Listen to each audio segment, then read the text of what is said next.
Peter? Just the head nod around the room for approval of our July 8th meeting minutes. Or any dissent. Great. I think we're fine on that. I've looked at the minutes, so I think they're fine. Okay. Jane, I think it's over to you, or to Peter and you, to talk about coordinating outreach with the Public Service Department. Morning, everybody. Sorry for that glitch. So this is just intended to be an update, and I hope that all the task leads themselves will jump in with any considerations or comments around their specific sectoral meetings that they're being planned right now. But I wanted to remind everybody that we've been meeting and working in earnest with the Public Service Department to ensure coordination for specific stakeholder engagement where there is overlap with the Comprehensive Energy Plan. Specifically, we've been thinking about the electricity work, transportation, and buildings and thermal. The Public Service Department is taking the lead on those events with respect to coordinating them, advertising them, as well as facilitating them with their facilitator, Cindy Cook. That said, at the meeting last week, it became clear as we started to think about how that stakeholder engagement would fold into our informing the engagement for the Climate Action Plan, that there was also a role to play for the Consensus Building Institute, in that the Public Service Department's contract with Cindy Cook didn't have capacity to develop real-time summaries of those events for you all to use as task leads to inform your pathway and strategy development, as well as ultimately the action development and implementation work that you'll be moving into next. And so wanted to let you all know that CBI staff is putting together a proposal for how they will support and staff those events and be there and take notes in order to fairly quickly, I expect like in a few days after each event is held, provide significant summary of what was heard and learned at those meetings for all of you to use. So we'll be thinking about that as we're moving into amending CBI's contract for a number of other considerations. One, that the recognition that the work of the council in developing the Climate Action Plan now will likely take us into March. And so we're thinking about keeping CBI on at the very least through that process, because right now their contract's only through December. And so as we think about the amendment there, we're also thinking about how they support public engagement broadly. And it does feel like a really concerted effort with stakeholder engagement, first and foremost with respect to this work with the Public Service Department. But then after the July meeting, we'll also be thinking about other key stakeholder engagement needed to support ag ecosystems and rural resilience work. And CBI will also be able to play a lead role in helping us summarize that stakeholder engagement and facilitate those in that case, if needed, as well as, I should say, Peter, as the non-energy emissions work. And so in addition to working with the Public Service Department on the specific stakeholder engagement, the Public Service Department is also looking to our public engagement plan and the statewide and regional events that we'll hold in September for folks who weren't able to be at the rollout of the public engagement plan at the steering committee meeting last week. We plan to hold 3 online events and 4 in-person events the month of September to inform the development of the Climate Action Plan, as well as the stakeholder events and as well as partner support and additive events with other sort of piggybacking on other ongoing outreach that's already happening through other avenues. So the Public Service Department intends to use those engagement events to also inform the Comprehensive Energy Plan. So the engagement is happening sort of seamlessly across the Comprehensive Energy Plan and the Climate Action Plan, which will serve us both well, I think, in the long run. So I do know that the buildings and thermal one has been scheduled, as well as the electricity stakeholder event. And I'm not sure, Joey and Gina, if the transportation one has circled in on a date yet, but if you haven't all been invited to the ones I just mentioned, and I will make sure that those invitations get forwarded to the whole cross-sector mitigation subcommittee and encourage folks to attend if interested in those sectors. So I'll pause there and let the other task leads speak to the work to date with the Public Service Department and any questions you have there. And Ed, of course, feel free to jump in with any comments on this. Gina, did you have a question? Well, I just have a comment. I've been working with the staff at the Department of Public Service on the transportation workshop, which will be on the 26th. And we had a meeting, and I've been working on the agenda, sort of just comments back and forth. And the thing that concerns me is this is being billed as a Climate Council, Department of Public Service event. But the climate, and I'm so glad to hear the CBI is going to be there to sort of make sense out of it. But I just feel it's kind of strange that we're not, other than me writing some random comments on an agenda, we're not really involved in putting it together. I don't know, maybe you are at the staff level, but it's being presented as the Department of Public Service and Climate Council event. But no one, there's not going to be, maybe that'll change, but right now all the people giving the keynotes and all that are agency heads, and it's just an observation. I don't know how to fix that. I've seen on the agenda for yours, Gina, that you and Joey are one of. Oh the yeah, TV no, heads. we're there, but there's a At the beginning. headliner of Joe Flynn and there's some headliners that come before us. We're there. Right, And we're but going to he's give a our council member. 2 cents, and I've made comments on what would be helpful to us. But I don't know if those comments are going to have effect, or I'm not involved in any sort of deliberations about it, other than here's a document you can write some comments on, and I've written some comments, and I did hear back from TJ on a few things, but I offered to come up with some key questions that would help, and no one's responded to that. Was at least 2 weeks ago, and this is on the 26th of August. So I'm just concerned that this be presented as an effort by both, and that what comes out of it will help us. Mm-hmm. There are some great topics on there. I'm not sure where they came from, maybe from some interagency dialogue. I've made a couple comments on those topics. I would like to prepare some questions that would really feed into the work that the council is trying to do. And I don't know what the right place is to have that conversation. Maybe I need to just call up the staff at the Public Service Department. Yes. Okay. And can Well, we put together a small team from the council? There are Make sure we're plugged in. teams. There are small teams already leading each one of these that have the task leads associated with them. And so I hope and trust, and I'm sure Ed, I saw you came off mute, but I've been thinking about it at a higher level, support level, and trusting in the PSB staff and the task leads to coordinate the specifics of each one of those sectoral events. And I have felt very much at a high level with Ed and Philip and TJ that it very much is viewed by both the Public Service Department and the council as a collaborative event intended to get out of it what both plans need. And so if that's not being felt by the task leads, I think that there's just a misstep somewhere and it's not intentional. But Ed, you should speak to that. It may be that there is no, VTrans is going to be there, and thankfully, to give a presentation in the beginning, but they're not involved in preparing the questions and helping us. There's no one there to help with the transportation issues and getting as much as we can out of this group vis-a-vis the things we're going to talk about in a little bit.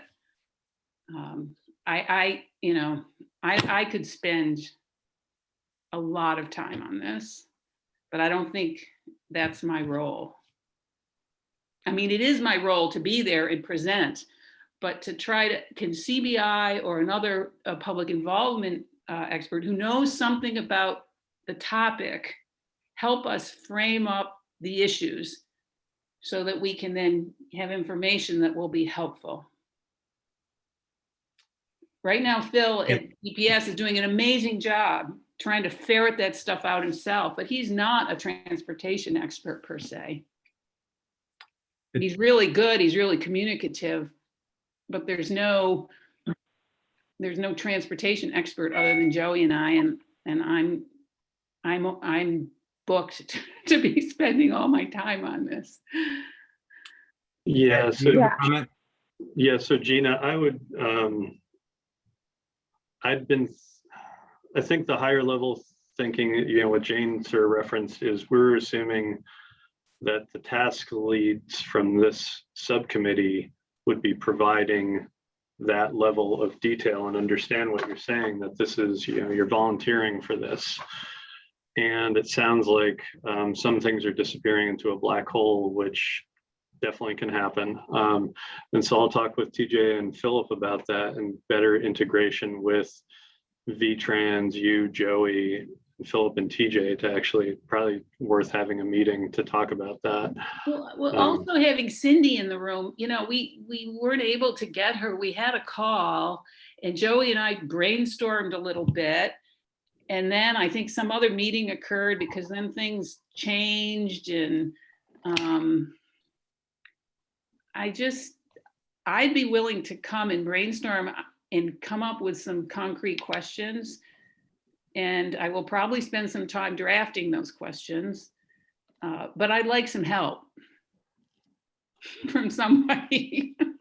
Getting $6.25 an hour does not cut it for me. Yeah, and so I'll talk with what the rate is. I can mow my lawn and make 20. So I'll talk to Philip about better coordination. Cindy's contract is pretty limited, as Jane noted, and primarily at this point, just facilitating the actual meeting. The setup is largely DPS staff working with others to actually organize the meeting in advance. And so, but yeah, I'll reach out, Gina, to you and Joey separately on this and try to organize it. And I guess I would, if Christine. Philip is doing an excellent job. The organization is excellent. It's the substantive part of it that I'm concerned about. Oh, Ed, it's to chime in here to try to draw this conversation to a close. It sounds like some progress is being made. You guys will get together, but also we should ask ourselves whether on the technical team that's supporting us, the council, is there a technical expert from CADMIS or Energy Futures Group who could help make sure that the substantive content of the outreach is in alignment with what the council needs? So that's a question for CADMIS and EFG, I think. I think for the purposes of our timeline, it's probably worth I think there's Ed and Gina and Joey, if you guys can get together offline, see what's needed, see where the gaps are, and we've got lots of people who could potentially fill them. I think we need to move past this and get to the substance of our agenda now, if that's okay. Sure. Thank you. So to begin with the run through of our presentations to the council, we're taking our task leads in order, beginning with electricity. And I'm happy to pull up slides if that's helpful for folks and just run them from the SharePoint site if that would be useful. Thanks, Peter. Let me grab those now. I'm just going to note that Chris's hand has been up. If Chris, if you wanted to talk, it seems like you could jump in. I apologize, I didn't see that. It's okay. I was this may not necessarily work with my schedule. Gina, what's your timeline on this? Is it what? It's scheduled right now for August 26th. So if it's, if it's helpful, feel free to email me some of the questions or things you're struggling with. I know you know me from my RPC world, but I also used to be an MPO director. So I don't know if there's some practical stuff I can help with. If we're getting deep into greenhouse gas details or other things, I might not. But anyway, happy to help if I can. Thank you. Okay, and thanks. And Peter, can you remind us so we have it in mind from the beginning, at the full council meeting on the 26th, how much time are we going to have for this entire presentation? So as if anybody's seen the agenda yet, it is a tightly packed full council agenda. We have 30 minutes for every single one of our presentations in total. So if you divide that among 4, that's 7.5 minutes per group. That is not a lot of time. These are our initial presentations that are then going to be available for the public to engage with. And so, but that's the time we have. And so we need to make sure that we are as efficient in moving through those as we possibly can be. So I think normally as the non-energy folks, I try to give you all some of our time, but because we have so many different sectors, we have lots of different recommendations. So I can't cede that territory to you. But I know for the electricity and the buildings one, your recommendations are pretty concise. And so I think if we can move through both of those as quickly as possible and lend some additional time to the transportation sector, which has some more substance to it, that would probably be useful. So with that in mind, Ed, Liz, tell me how you want me to drive. Yeah, so if you want, Liz, I'll start off. So Sure. Feel free to jump in. Yes, this has been Liz and I working on this. Most of the input we've gotten has actually been really helpful from folks on this subcommittee. We've also had some independent discussions with ISO New England and a couple of developers, Sunrun. Chad was very generous with his time helping us think some of this through as well. Next slide. And this is a question I had when we were developing sounds like we might just have a process slide more generic for cross-sector. At least that would be my recommendation rather than having individual process slides. I'm thinking that a lot of these are going to be fairly similar. Just a recommendation here. This is essentially what we've done, come up with some preliminary policies, talk to the subcommittee. And then next steps are going to be presenting on July 26th. The August 10th, I believe, is the technical workshop that we have in coordination with CEP. And then public facing workshop subsequent sometime September, October. Next slide, please.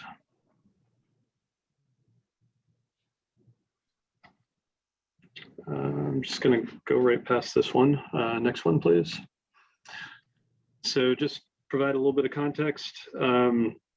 Electric sector is being heavily leaned on in order to decarbonize, especially the transportation and thermal sectors. And we have an existing policy that's pretty much nationwide, renewable portfolio or renewable energy standard. This provides a general framework for decarbonizing the electric sector. It requires that each electric utility have a certain portion of their load met with renewable generation. And when you look at the slide here, electricity is this blue band. So that gives you some indication, and that accounts for the reductions associated, the carbon reductions associated with the renewable energy standard. Gives you some context of what we're dealing with in terms of the different sectors. Next slide, please.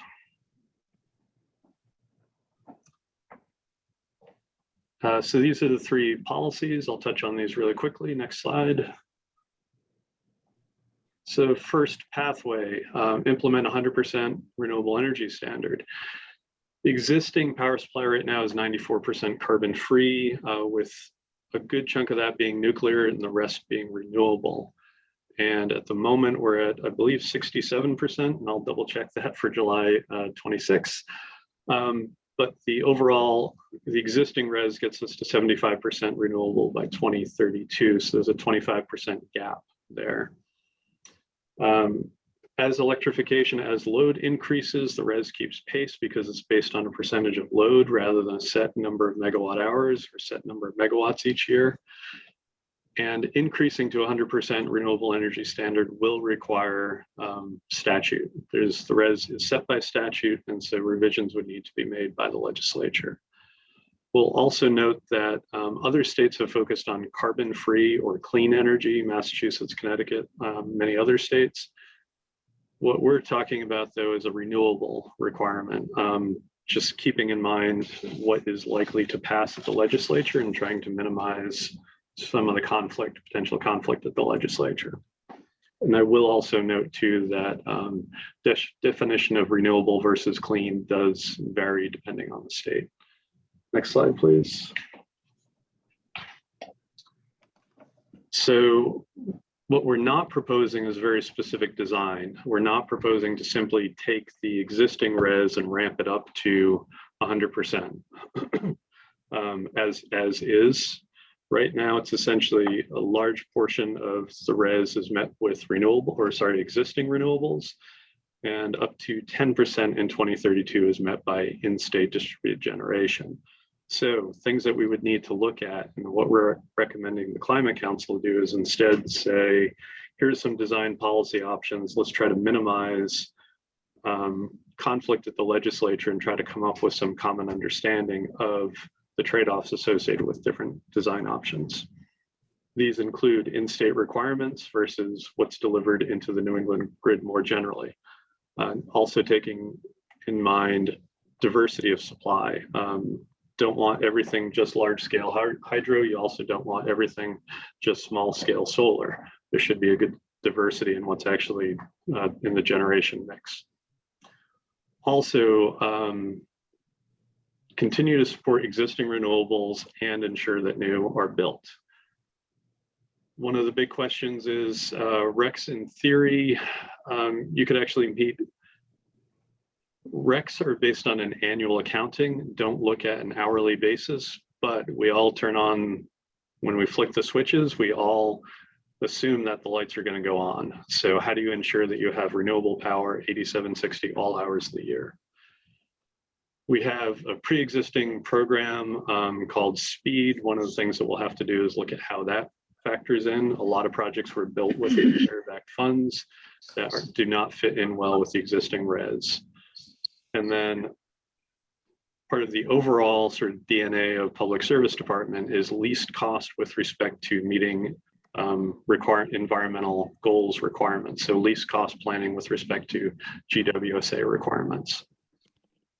So as I mentioned earlier, it's mostly our recommendations that the Climate Council focus on understanding the trade-offs and articulating them really well and trying to reach common understanding rather than coming up with a very specific 100% res design. Hey, Next Ed, slide. actually, before we go on to the next slide, Jane's commenting on something that I'm picking up on too as I looked at the other decks. Jane, if it's okay with you, I'm in the document. I think it's very easy to take our deck and apply the methodology that you have in the opening presentation of pathway, strategy, and action. So like for this one, the pathway would be increasing the electric supply in Vermont to 100% renewable. The strategy would be a legislative action to change the res, and the actions would be to develop the trade-offs, questions, and kind of policy choices that would need to go into the legislative determination on the res change. So if it's okay with you and no one else objects, I can just make those edits. The same framework can apply very easily to the slides we have on the other two. I think that's a great illustrative example, Liz, and I would say and ask the rest of the subcommittee and you to consider if we want to even get into the actions in these presentations right now. So just think about how you repackage it as the pathways and some example illustrative strategies to illuminate how the pathways are going to work. Got it. Okay, thanks. Sorry, keep going, Ed. Oh, great. I was actually going to throw it to you for the last 2 slides, Liz. Oh, fine. Yeah, no, I think we can do it super quick. You've heard these before, so I don't think we need to go over the substance again. Instead, I just wanted to talk about like the presentation. I think for this one, the pathway probably could be, just again, looking at Jane's format, could be more generally described as, you know, encourage and increase load management. And then the strategy, there's some that are listed here, such as continuing and expanding the cost-effective programs that already exist, but then obviously enabling other programs like expanded storage paired at homes with DG, the rate design stuff, et cetera. So unless there are concerns, I can apply the same edits now that I've seen the other decks to this. And we can go on to the next one. I have a quick response to that, though, Liz. Yep. It seems to me that the bullets on this slide are, and I agree with them, but they are at the level of specificity that we've been calling actions. Actions. Yeah, no, I agree. I think that what Jane is saying is that ideally we have a pathway and strategies. She's questioning whether we need actions. I actually think for our deck, Jane, just personally, we don't have as many. It's a more straightforward set than some of the others. So I don't think it's going to be a Right. Yeah. So, but I agree with you, Richard, that there's a pathway at the top, which is actually probably not just FLM. It's enabling load management to support decarbonization. And then the strategies are things like FLM programs, storage paired with home. And the actions are, you know, utilities developing programs, utilities doing rate design, et cetera. So Right. anyway. Yeah, I think the pathway is beneficial electrification of end uses, and load management is the strategy, and these are all the actions. But regardless of the nomenclature, people need to be reminded that electrification of transportation and a significant fraction of thermal is the overall pathway that we're proposing to follow. Yep. Okay.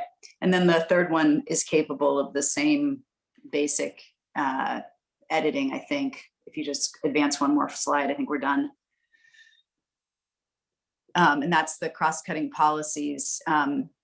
I have now had the chance to look at transportation and thermal, and I appreciate the transportation specifically added this to theirs. So I think that's great and will allow us to kind of roll it up a level, as it were, once we start drafting the plan.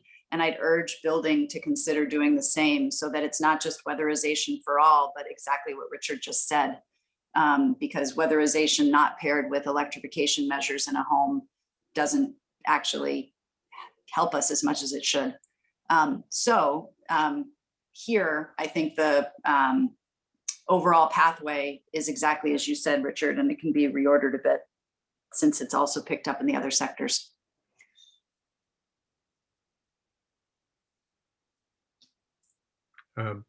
This goes to a Questions and broader comments? I guess it goes to a kind of a broader conversation in my mind in terms of what we are being asked by the council to present in terms of the level of depth. Yeah. In terms of not necessarily for the council, because I think the council is an audience, a different audience than the general public that we're also developing these slides for. And so I guess maybe it's a question for those who are on the steering committee and Jane about what are we, it was my understanding that we were trying to sort of get, pathways and some strategies, maybe not fully down to the action level at this point, because frankly, it didn't feel like a very full public engagement process to have, to walk in with everything fully baked out. Yeah, I concur with that. I think that's a good representation. And I think that the intent also like I've been thinking a lot about how these slide decks will be taken. There'll be independent communication tools that go up on the website, as well as taken by the consultants to consider how we put a package together for public engagement. And so I think it is really important to think about how they stand alone, and then how they're consistent in their messaging. So I think it's okay, like these cross-cutting policies and where we're already seeing overlap within your sectors. That's work that we can still do after the presentation on Monday and think about how we package it, even at this level. But I do think the action component should probably be taken out. Any other comments on that? I actually disagree, Jane. I think the council, I agree with you. There's a difference between the level of detail the council needs to hear and the level of detail that we would want to put in front of people in a public meeting where we're trying to elicit a broad range of reactions and additional ideas. But I don't see any problem at all with anything that's been on these slides of sharing them with the council. The council will need to come to grips with them. I think it's a great opportunity for maybe a conversation with the council on Monday about what would like to be included. I worry a little bit, Richard, that we're just pulling back on known actions or for the public presentation in a way that feels disingenuous, right? If we know if we have a good sense of what all the actions we want to pursue are, then that's a different story than kind of going a higher level up and asking, or not knowing fully what they're going to be and asking what people's thoughts are on specific actions within those pathways and strategies. So that's anyway. I hear you, and I think there's probably a beautiful middle ground on that.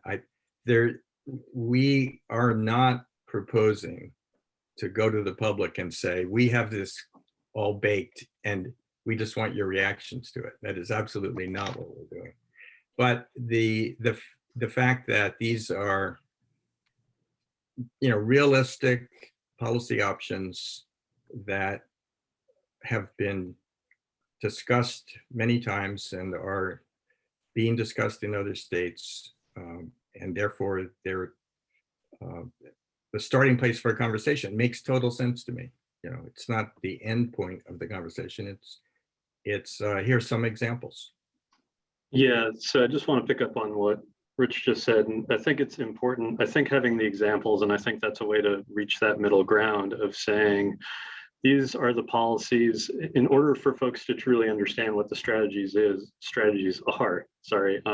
Having examples is really helpful. And so not as these are the only actions we're going to take, but here's the pathways, here's the strategies, and here are some examples of these strategies. I think that's a way to frame it in such a way that it's still very respectful to the stakeholder process while also providing sufficient detail to the council. I would agree with that. I think if the actions are represented as examples, I think that would be a positive development.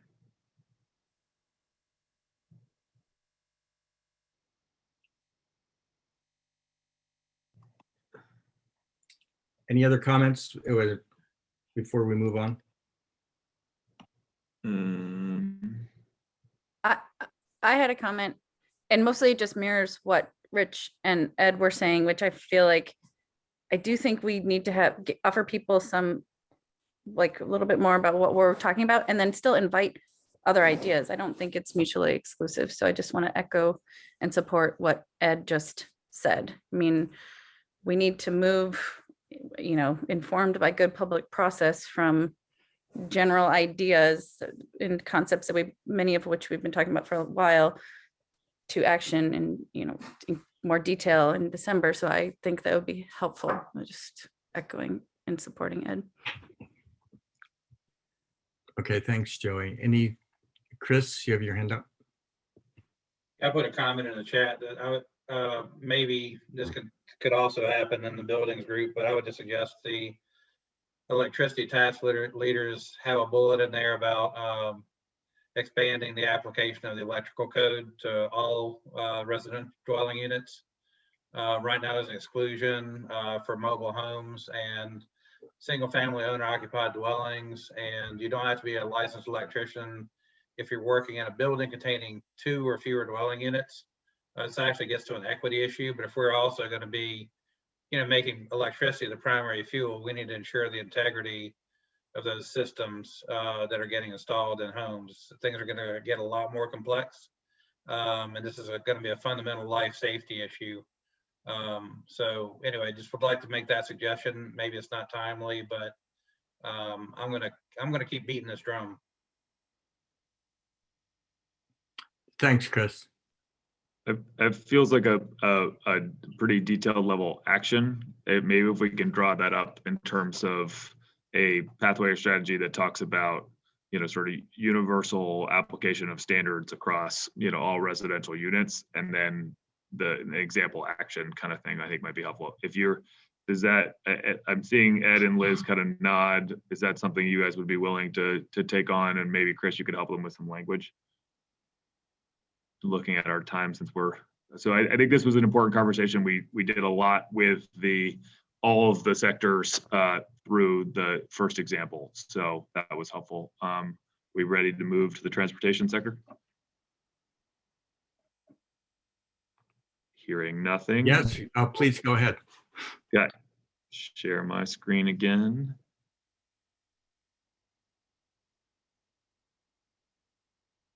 Chris, you looking at turkeys again? I think scarlet tanagers, but I'm not sure.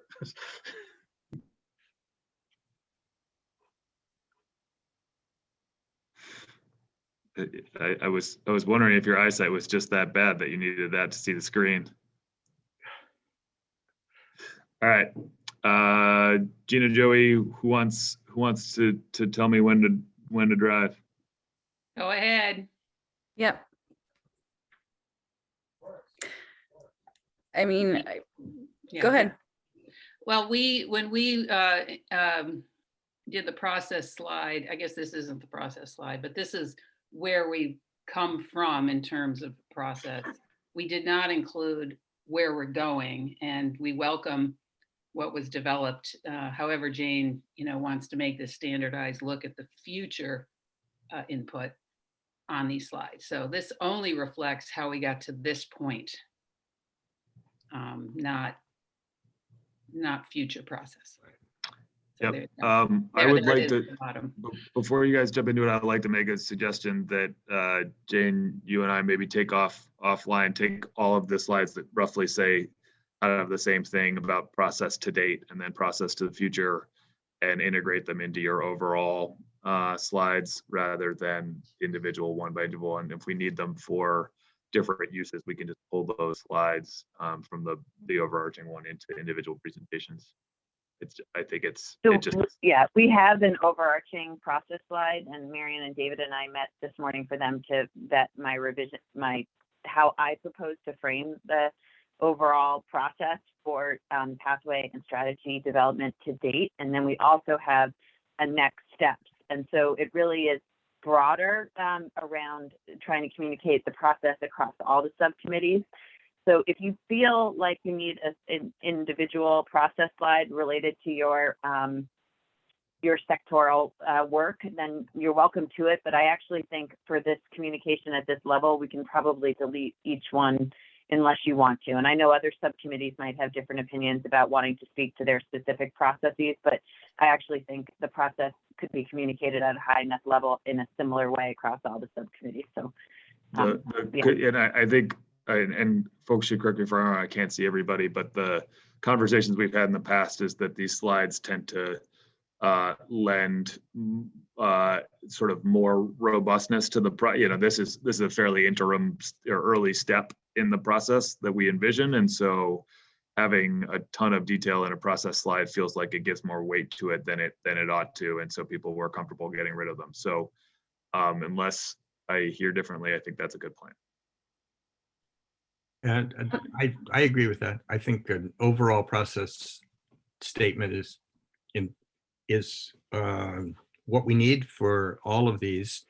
And unless there's some specific difference with process suggestions for a task, I would just go with the general one.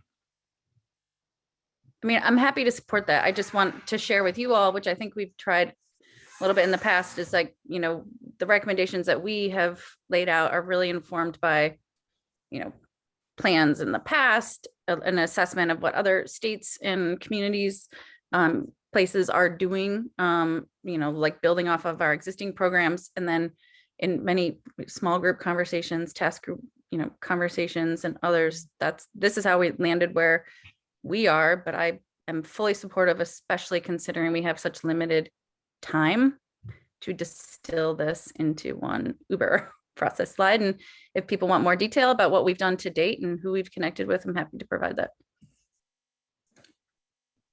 I think that can be said orally, just on your, as an introductory matter. That brings up an important question for me, being a bit of a PowerPoint maven from the past. Are these here to guide a presentation?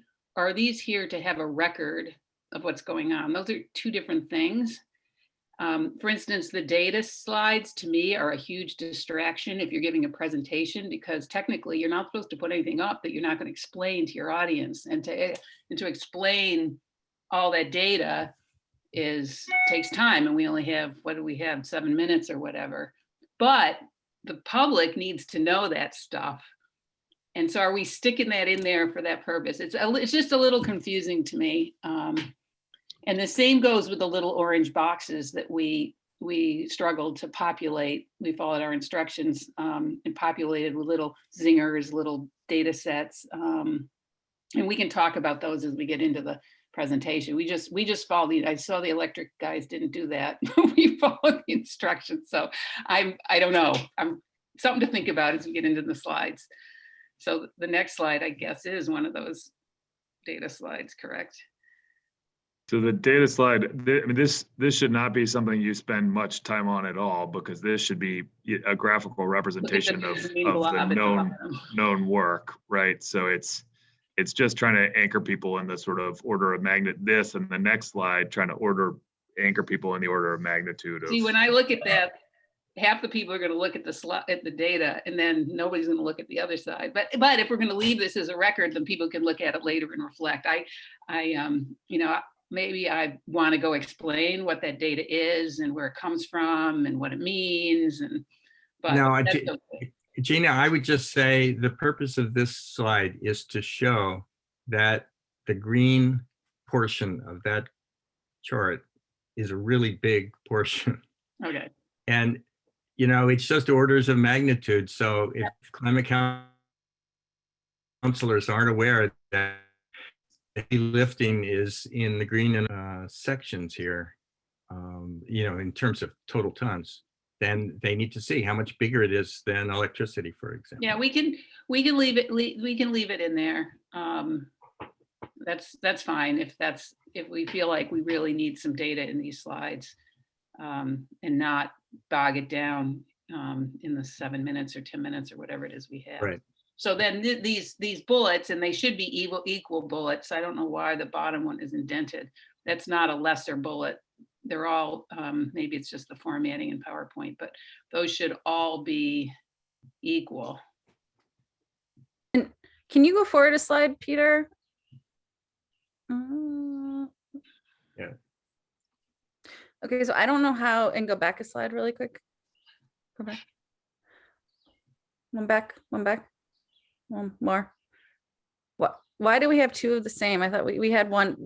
I mean, what the second slide, what we were trying to show, this is really important, but I hope it is contextualized throughout all of the council's work, was just the transportation sector. It was the EAN bar graph one.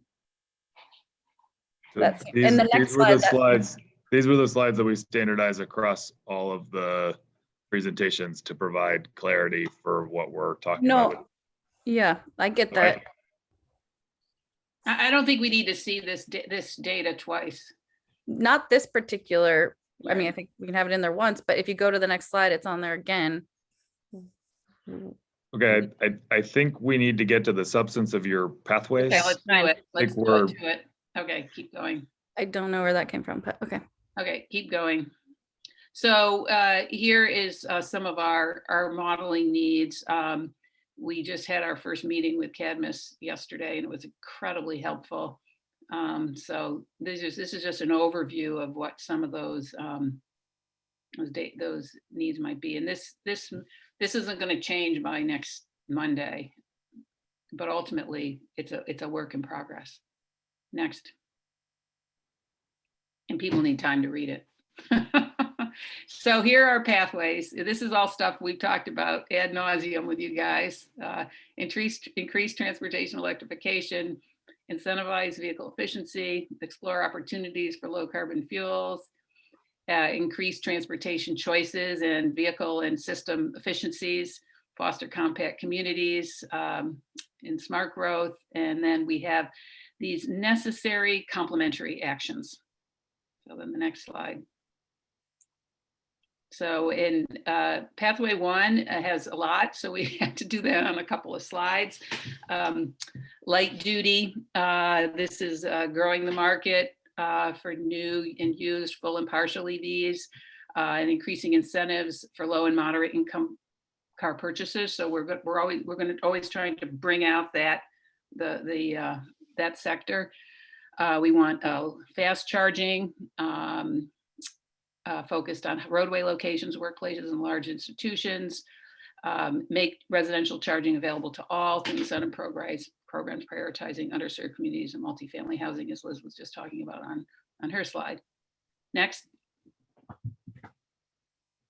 And then this is the second part of EV, and this is helping people better understand what these vehicles are and how to buy them and how to maintain them. And we would, a navigator service has been talked about in the context of Drive Electric Vermont. We really like that. Now, these may be actions after what we've just been talking about.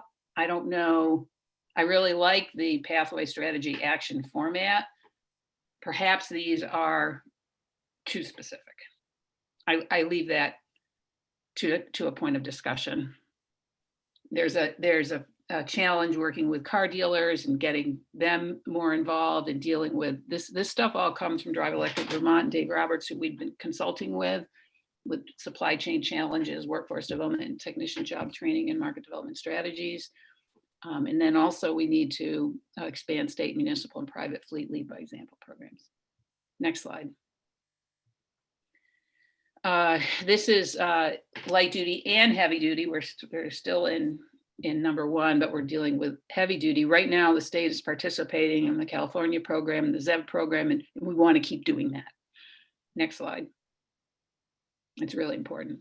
And then we've got, we do refer to heavy duty vehicles, and that is creating purchase incentives for state school transit and other bus fleets, expanding capacity in state government to assist with the school bus electrification program. Again, a specific action.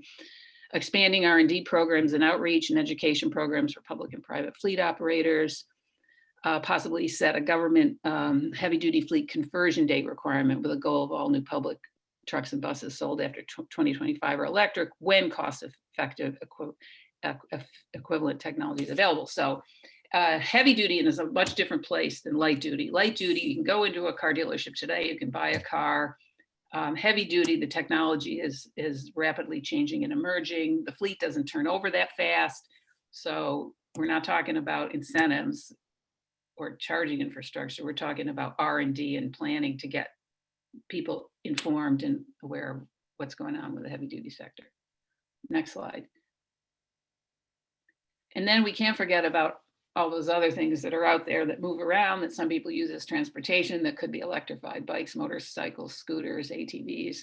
We sort of drew the line on transportation. I mean, people, at one point someone was saying, well, there's a lawnmower program, and what about the ski area lifts? And, there's all this other equipment out there that could be electrified. We intentionally aren't talking about that. Somebody else might want to or should talk about ski lifts and lawnmowers and other things. So in this regard, we'd institute a time of purchase, our policy program that incentivizes purchases of electric alternatives for all transport-related equipment as it becomes available. Like the Vermont, the drive, like we have a e-bike incentives now with the utilities, which is really great. Next slide. Now this is pathway number 2, and we're shifting from electricity to just getting the fleet out there, getting the fossil fuel fleet more efficient. And these are programs to get people to trade in their less efficient cars for newer models, higher miles per gallon in the same model. So trucks, you know, all the things that aren't going to go off the roadway anytime soon, but we can. It's a bridge, if you will, to when we have electric. We need to continue working on making the fossil fuel fleet in Vermont more efficient.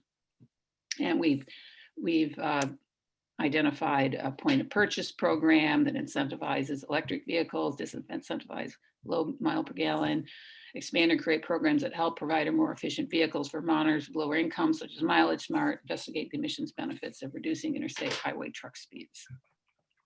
Next slide. I'm already over my 10 minutes, I know. Explore opportunities to advance low carbon fuels. And we really wrestled with this. This is what we're gonna need some public comment on and some further analysis. What are, you know, right now in the heavy duty sector, electrification, as I said, isn't right before us. Are there fuels like biodiesel, RNG, and maybe hydrogen fuel cells in the future that we should be aware of, and we should explore opportunities. And then perhaps a regional low carbon fuel standard would help get us there. Next one. This is all about getting people out of their cars and into more efficient transportation. I like to think about it as making the system more efficient, the system of moving goods and people more efficient. And that involves expanding all of VTrans's programs to the extent that's possible. Transit, intercity bus, commuter rail, rideshare. There's a long list of programs. And how we're going to do that is something that we need to work on in the next many years, as well as the next 6 months. And then also a bike and pedestrian, particularly in village and urban areas, is known to reduce trips, be better for health and wellness and quality of life. So making sure we tend to that as well. Because VMT right now is flat, but it's still way above what it needs to be in order to achieve our goals, even with electrification. Next slide. And then this is pathway 5, land use and smart growth. We cannot forget this. There are so many things to do and have been going on.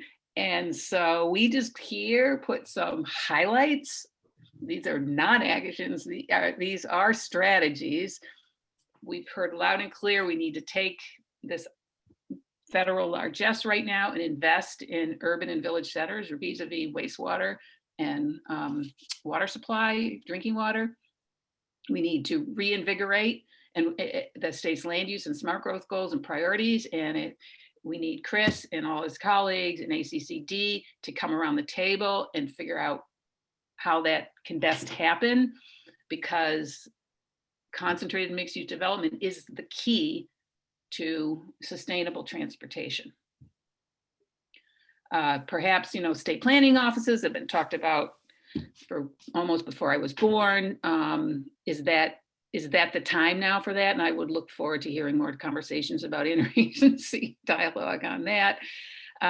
Right now we have a transportation planning program, but it's really in the regional planning commissions, but that's really focused on getting roadway projects done. It's not about how towns and cities outside of Chittenden County can do sustainable transportation planning and implementation.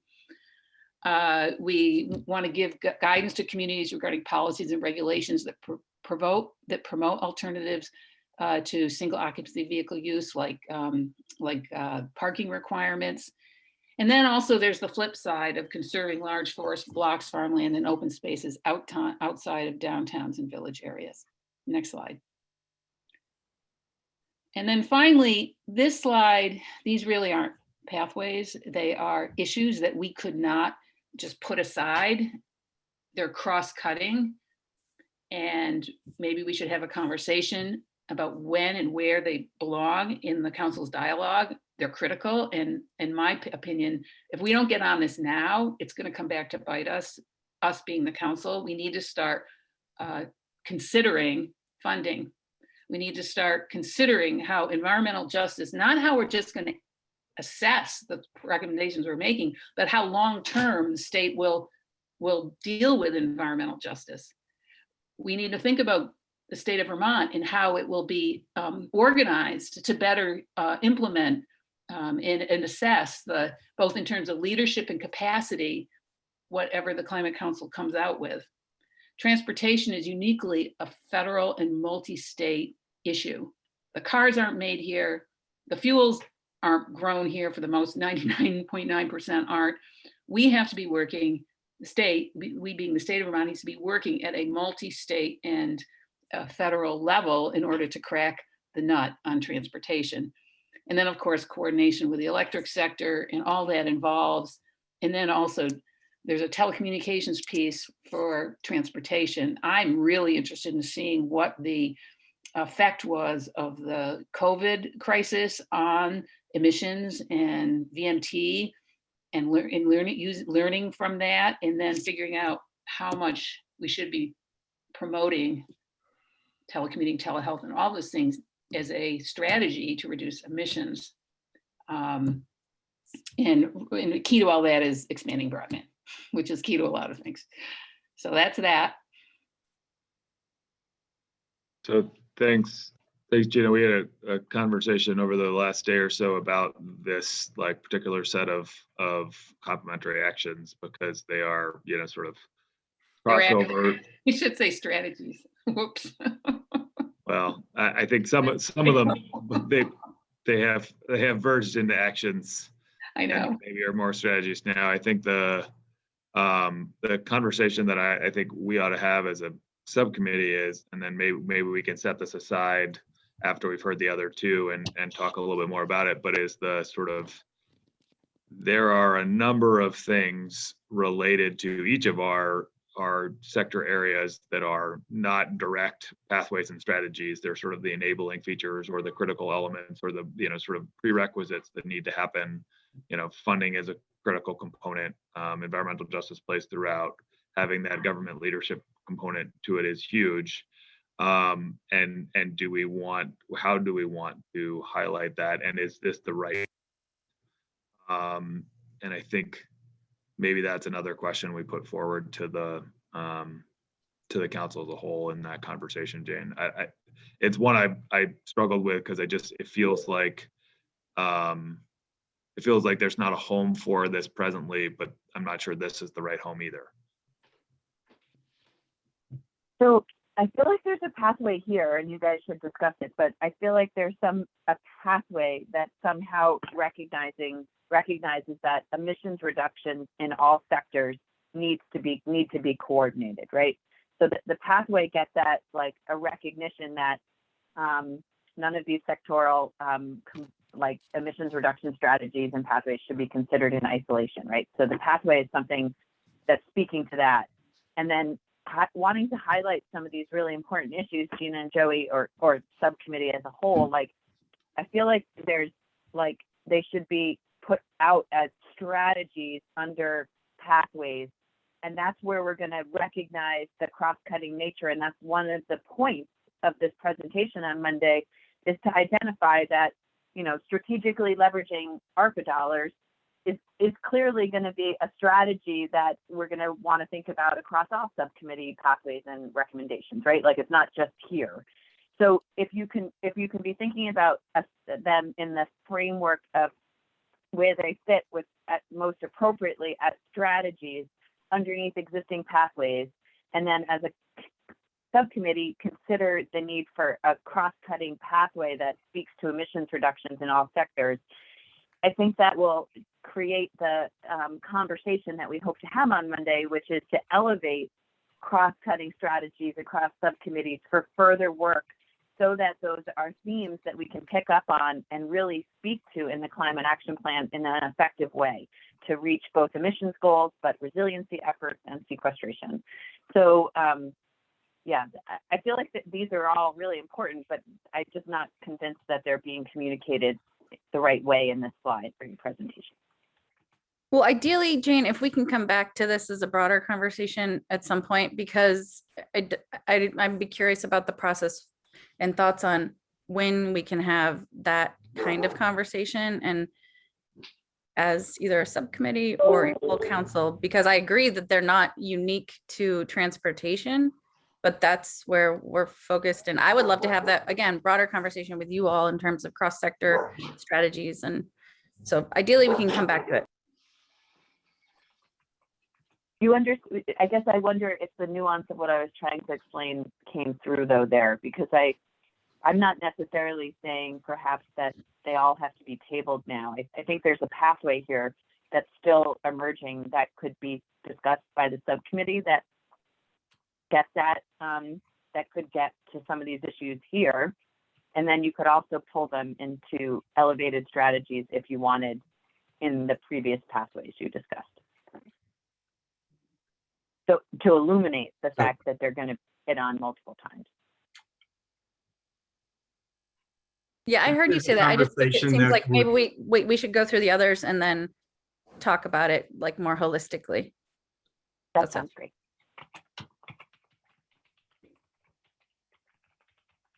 Okay. That was a necessary conversation. We are behind. There's a decision point. I think we should move forward with buildings and get through buildings so that we can then take our break after that, so we can stay as close to timeline as possible. Is that all right with folks? We were scheduled to take a break, or we're scheduled to do public comment and then a break a minute ago. So I would like to do buildings, which was on the calendar for 11:55, do buildings, have our public comment, and then have a break. Does that work for folks? Thanks, Peter. That's fine. Okay. Let me get buildings up.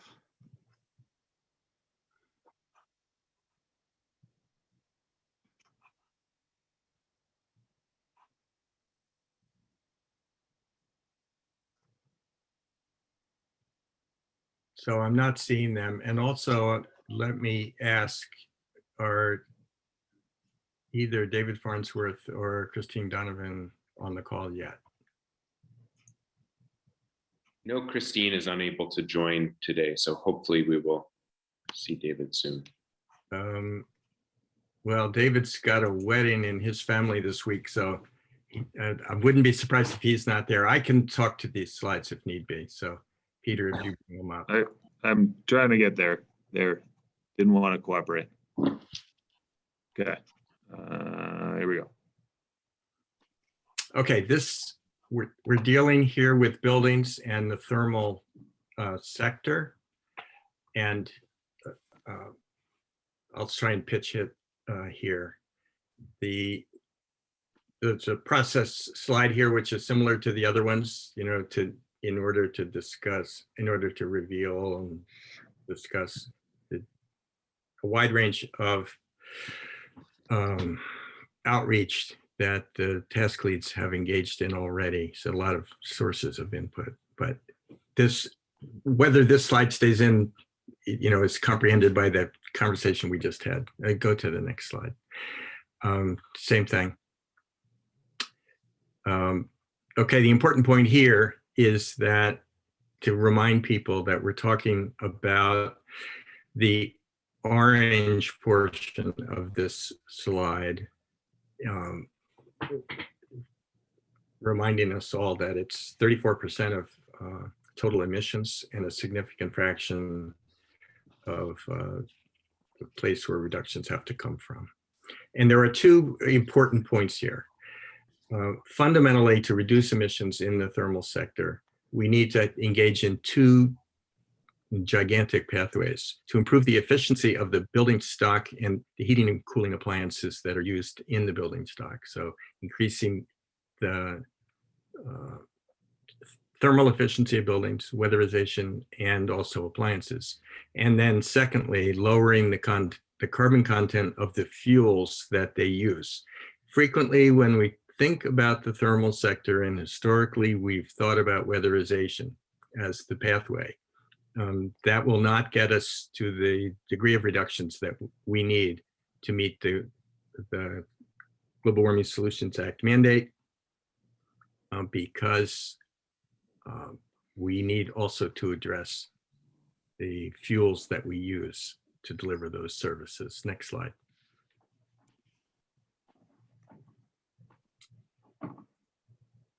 We can skip this slide for the moment.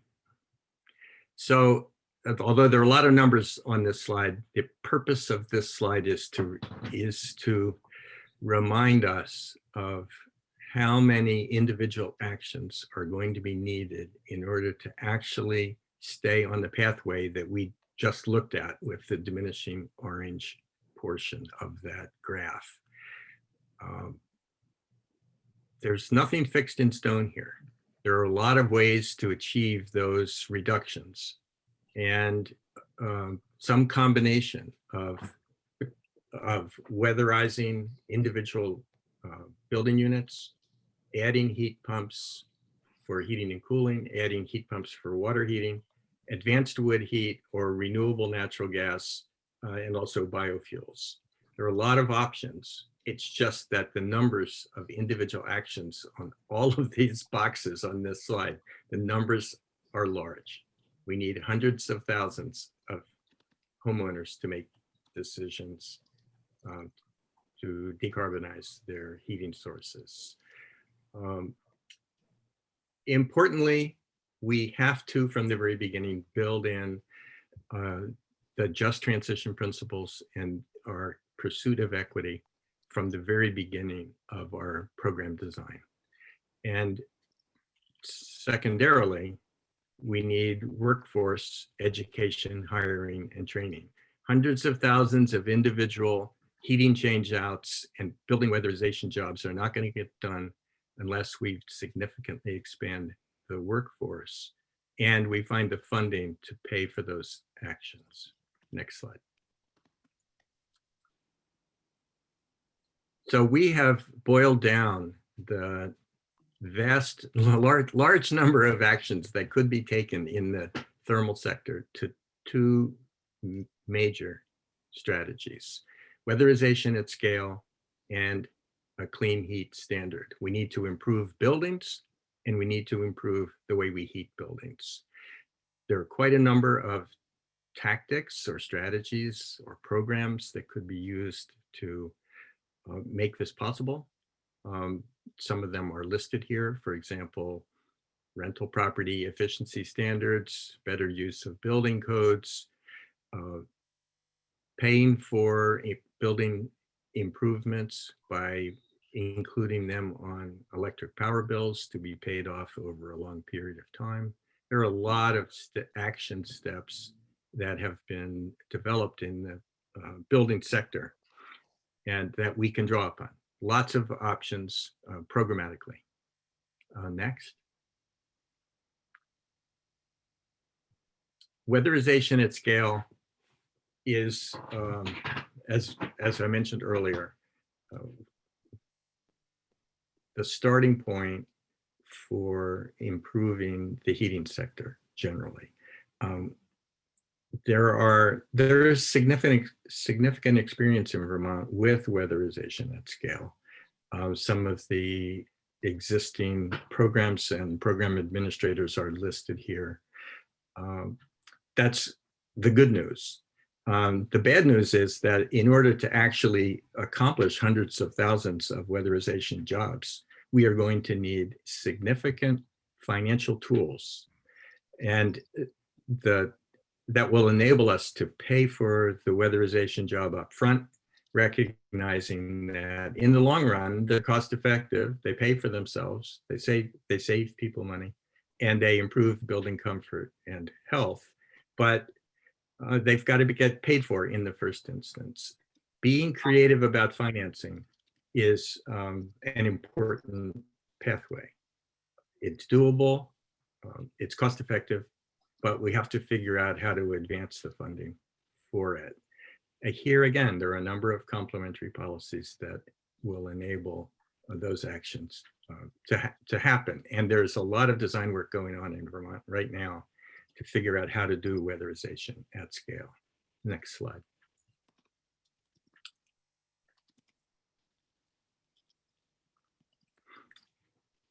The second major pathway is to reduce the carbon content of the sources of heat in Vermont, both within buildings and also both building heat and heating hot water, and in some commercial and industrial settings as well.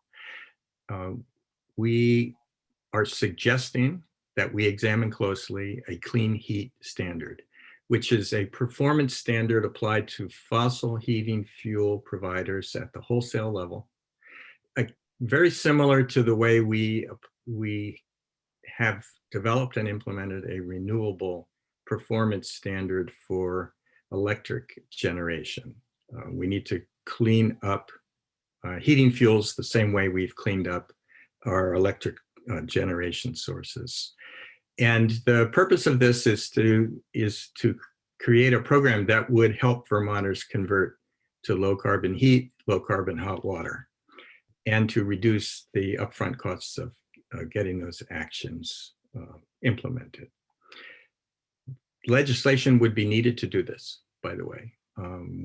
We don't expect that this can be done by agency rulemaking, and similar to the improvements that we've seen from the electric sector with respect to the renewable electricity standard, this would require legislative action. The next slide is Peter gone? Here we go. How would it work? Oh yeah, let's mention, I would like to mention how would it work, and hope we have time to do that with the council. The standard would apply to wholesale fossil fuel providers and to Vermont gas systems. It would proceed on a percentage basis, like X% of the heat provided to end use customers in Vermont needs to come from clean heat sources, and that percentage would grow over time. The fuel companies can choose how they want to earn the credits. They could earn the credits or buy the credits from someone else, and they could earn those credits in a variety of ways. Everybody talks about heat pumps. Heat pumps are a major option, of course. But in Vermont, we also know how to use pellet stoves, wood chip boilers. There's a potential growing market for biofuels and renewable natural gas. There's a proposal for district heating systems in Burlington, for example. So there are a lot of options, and we'd like to leave all those options open. And end-use energy efficiency is also an option for earning credits. And those credits could be earned by a variety of actors. Retail fuel dealers themselves could install heat pumps and earn credits, or sell pellet stoves and earn credits. HVAC contractors, Vermont Gas Efficiency Vermont. There are a lot of folks who could earn those credits. And importantly, this proposal is intended to work with customers basically at the kitchen table. Customers aren't required to do any of this. They would be given incentives, and they can choose. Do they want a heat pump? Would they rather have a pellet stove? Would they rather their fuel dealer just provide biofuels? Those options would be available to end use customers, but customer action would be necessary in order to earn credits that would satisfy the obligation. Is there a next slide? That is it. There's That been some chatter in the chat about whether or not this, whether the clean heat standard is truly a pathway and not a strategy. how it would work as sort of an action. So I guess there's a question in there for you, Richard, and then obviously it's not your work, so it's a little bit complicated that way. I mean, it is your work, but these aren't your slides. Yeah. Maybe a conversation with the subcommittee. Well, yeah, I guess my first answer would be to say pathway number 2 is reducing the carbon content of energy carriers that deliver heat. That's the generic pathway. And there are a variety of ways to accomplish that, including some that have been proposed in other places like carbon tax. So if you want to view it that way, this is a strategy. We could overlay a generic pathway on top of it. What do folks think?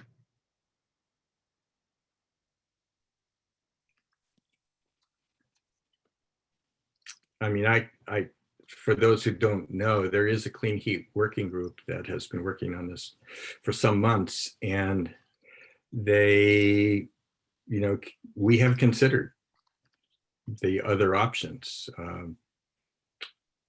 Straight out mandates on end users, a pure biofuels standard, just biofuels alone, a carbon tax, and those things are all theoretically options. We're just not proposing them. Yeah, I'm not suggesting a different, I'm just maybe a different organization for people for those who might not know precisely what a clean heat standard is a pathway towards, maybe have that higher level pathway, and then the strategy listed is a clean heat standard. Right. I wonder if the going into how it would work, it's really interesting and useful information for me to understand the proposal more, but I'm not sure that it is the appropriate depth for this set of slides.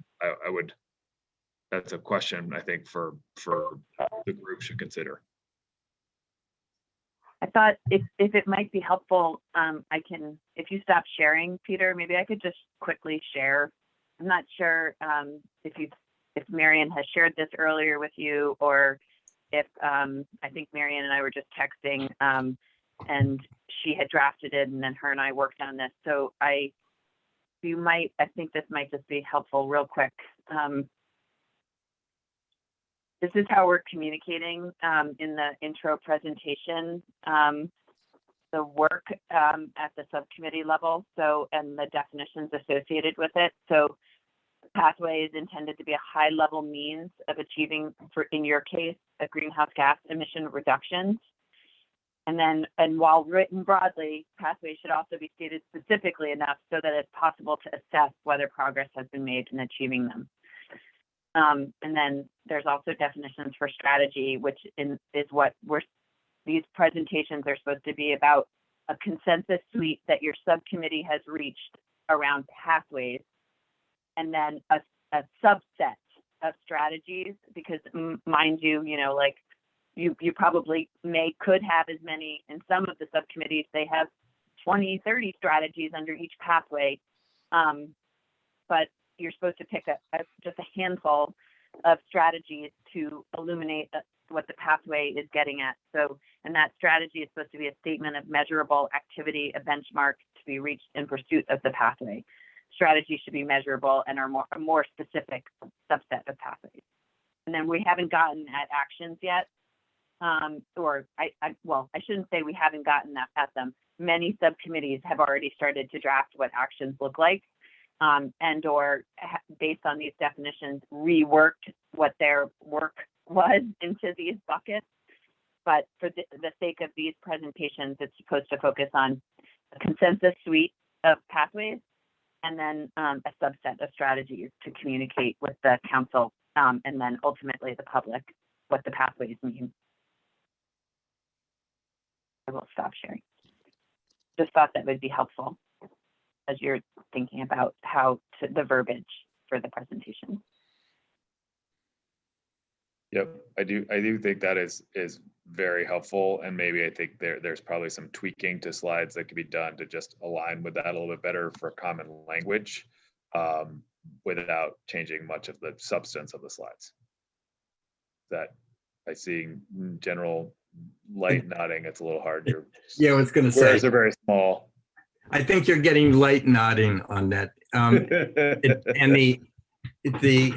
we're all shooting for the sweet spot of sharing good ideas that need to be taken to the public with the council so that they know what in the heck we're talking about. And you got to give people some indication of content in order for them to even understand what you're talking about. So I don't have a problem with the conversation to date about any of this. It's kind of a mixed bag of very high level pathway that I'll give you an example for the one we were just talking about. The pathway is reducing the carbon content of energy carriers used to heat and cool buildings in Vermont. You can measure that. You can measure how many tons are associated with the thermal sector. But that doesn't tell you anything about how we would make those reductions happen. So we do have to help the council get a level, at least one level down from that, and maybe a level and a half, in order to see, oh, that's how you can reduce the carbon content of fuels, or actually more importantly, the carbon content of heating sources.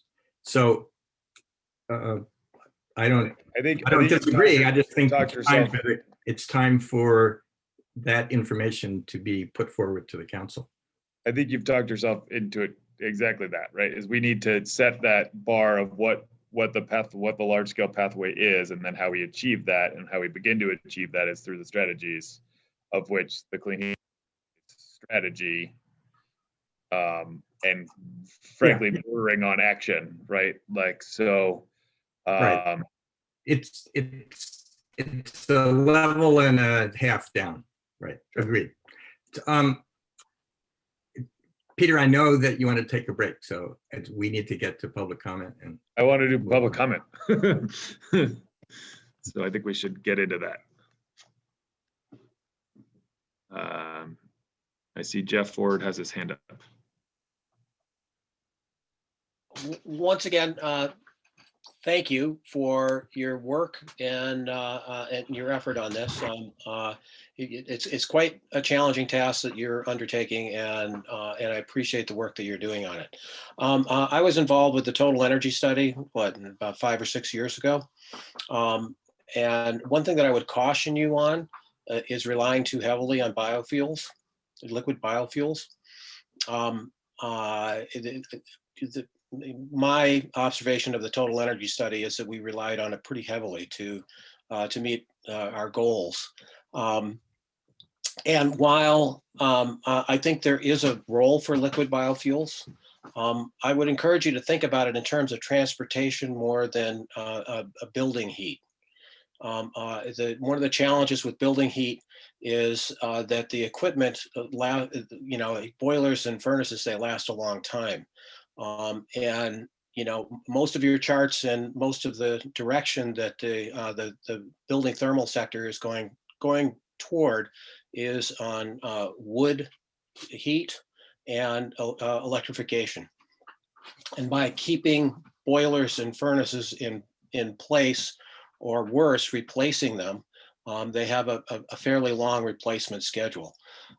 So much more so than, say, vehicles. I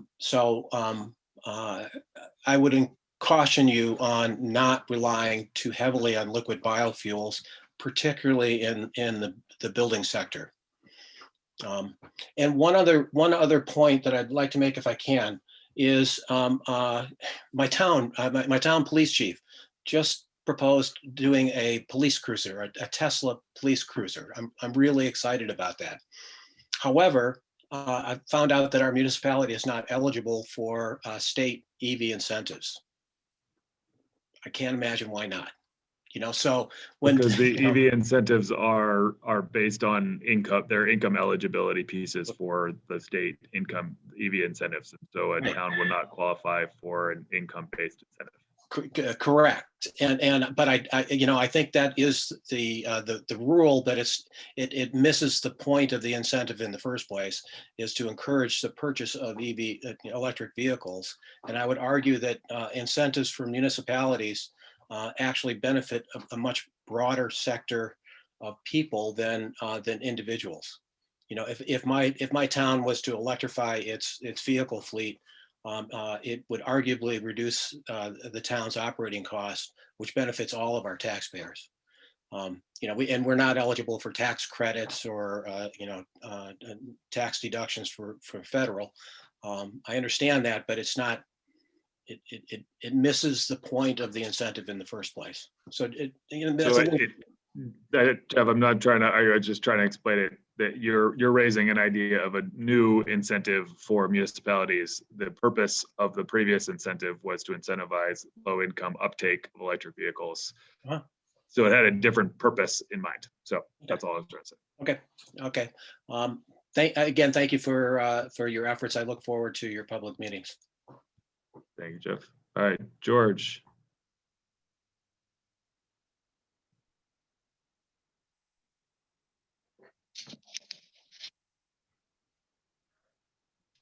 Hi. So I have a bunch of things that I'd like to offer comments on. So I'll try to be brief since there's really 4 major points I wanted to make. First off, with regards to the Vermont electric purchases and how they're currently represented, and as we've discussed this in previous occasions, but this representation that it is near zero emissions without looking at it from a life cycle assessment perspective is misleading and really should be corrected before you go into the public arena and represent it as basically a mission accomplished. Whether it's nuclear or Hydro-Quebec or biomass, all these are power sources that have emissions and they should be quantified and the inventory adjusted to reflect that. Second, the renewable energy standard should be carbon-based, not some loosely admitted renewable attribute, because our renewables, many of them are not zero emissions when viewed on a life cycle basis.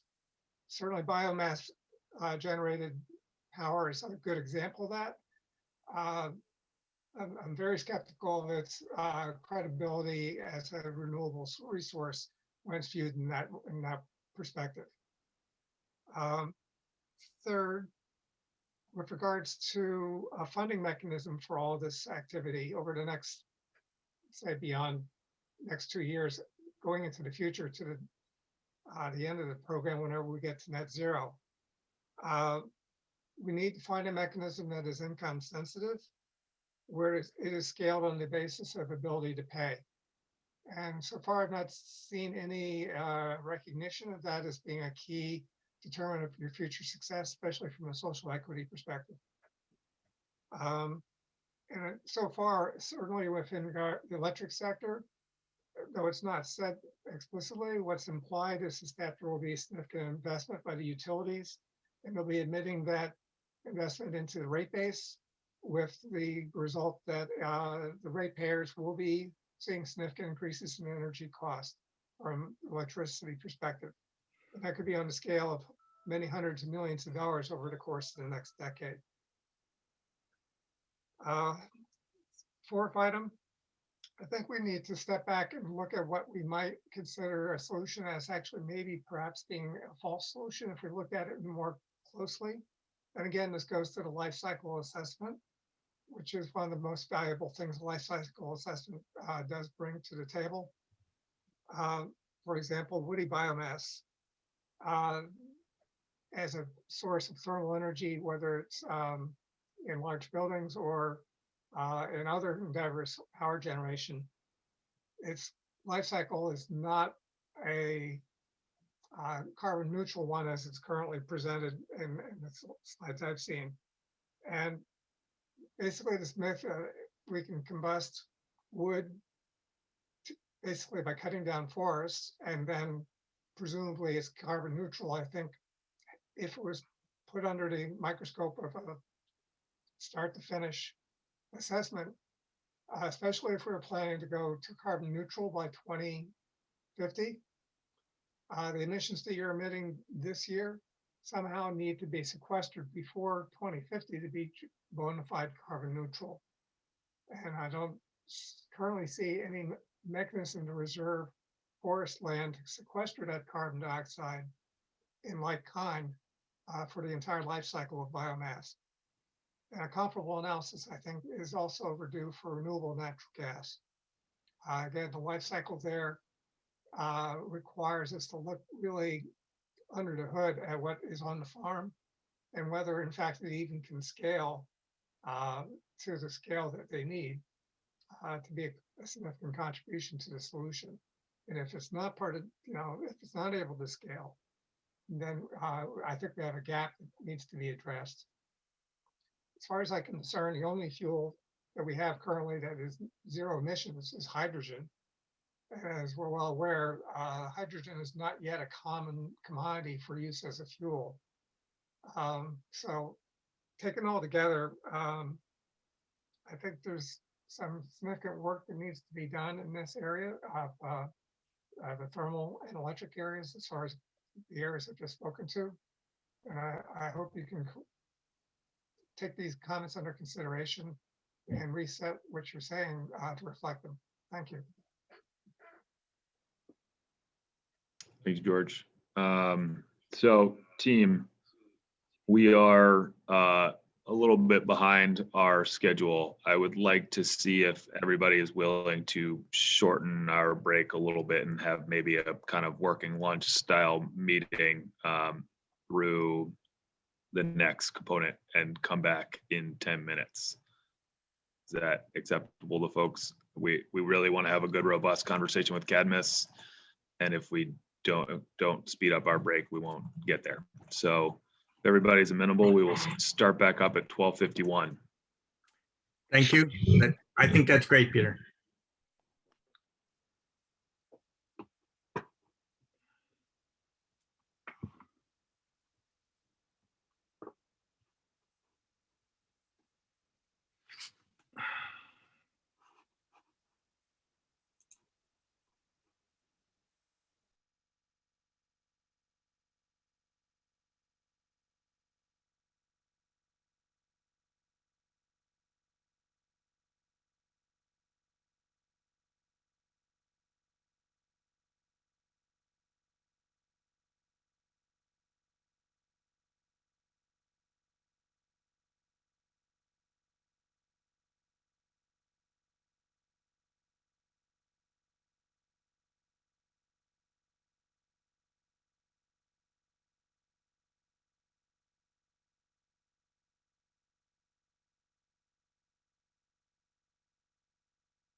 All right, if folks can begin to start gathering again.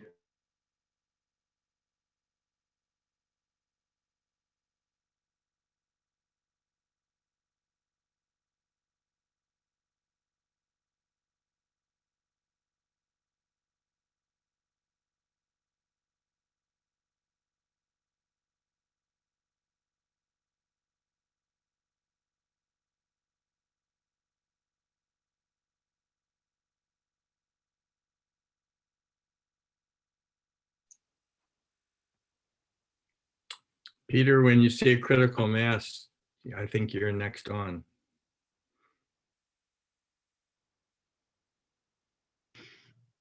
I'd like to see a quorum.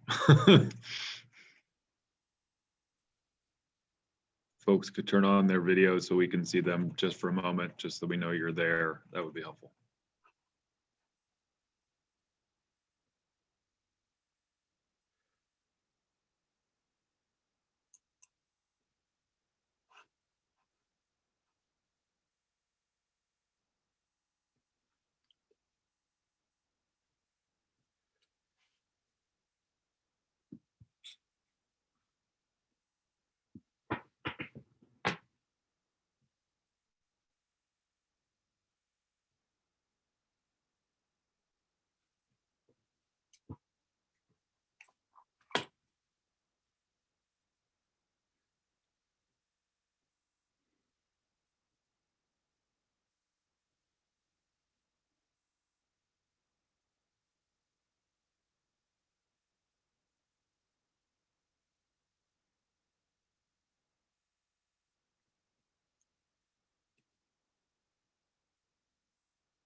I think we need one more for a quorum.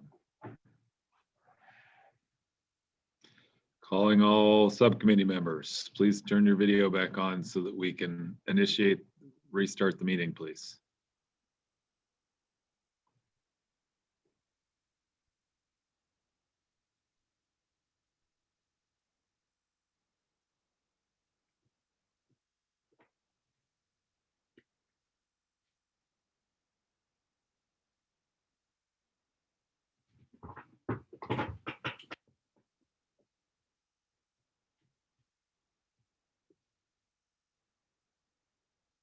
There we go.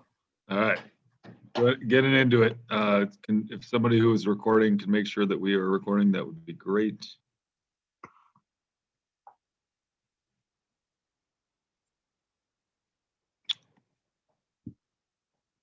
All right, I am going to get directly into the substance of this because we've gone through a lot of the other pieces already. These are the folks who assisted in this process.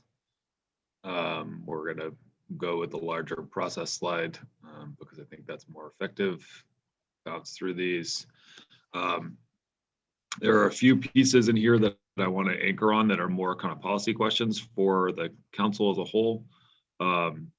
First is how to account for whether or not we're going to, in the agricultural sector, which has opportunities for both carbon sequestration and carbon emissions reductions, or GHG emissions reductions, are net emissions going to be considered, which might be more cost effective than just doing emissions reductions alone. And then we also need to evaluate, to continue to evaluate ways to improve the greenhouse gas inventory to account for how on-farm practices impact emissions. So it's not just a head of cattle is a head of cattle is a head of cattle. How we feed them, what we feed them, what practices we use matter in terms of emissions. And so we need to, our tools are a little blunt at this point to calculate those. One piece I'd like to anchor on is one of the ozone depleting substitutes use. So the high HFCs and other high global warming potential chemicals that are used in chip manufacture.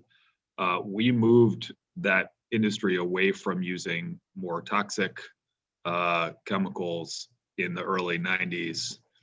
And so their emissions of HFCs and other pieces were zero in 1990. And so how do you calculate emissions reductions when we intentionally move them away from those pieces, from more toxic substances into ones with other issues, and how do we account for that as part of the work? So there are some things to think about.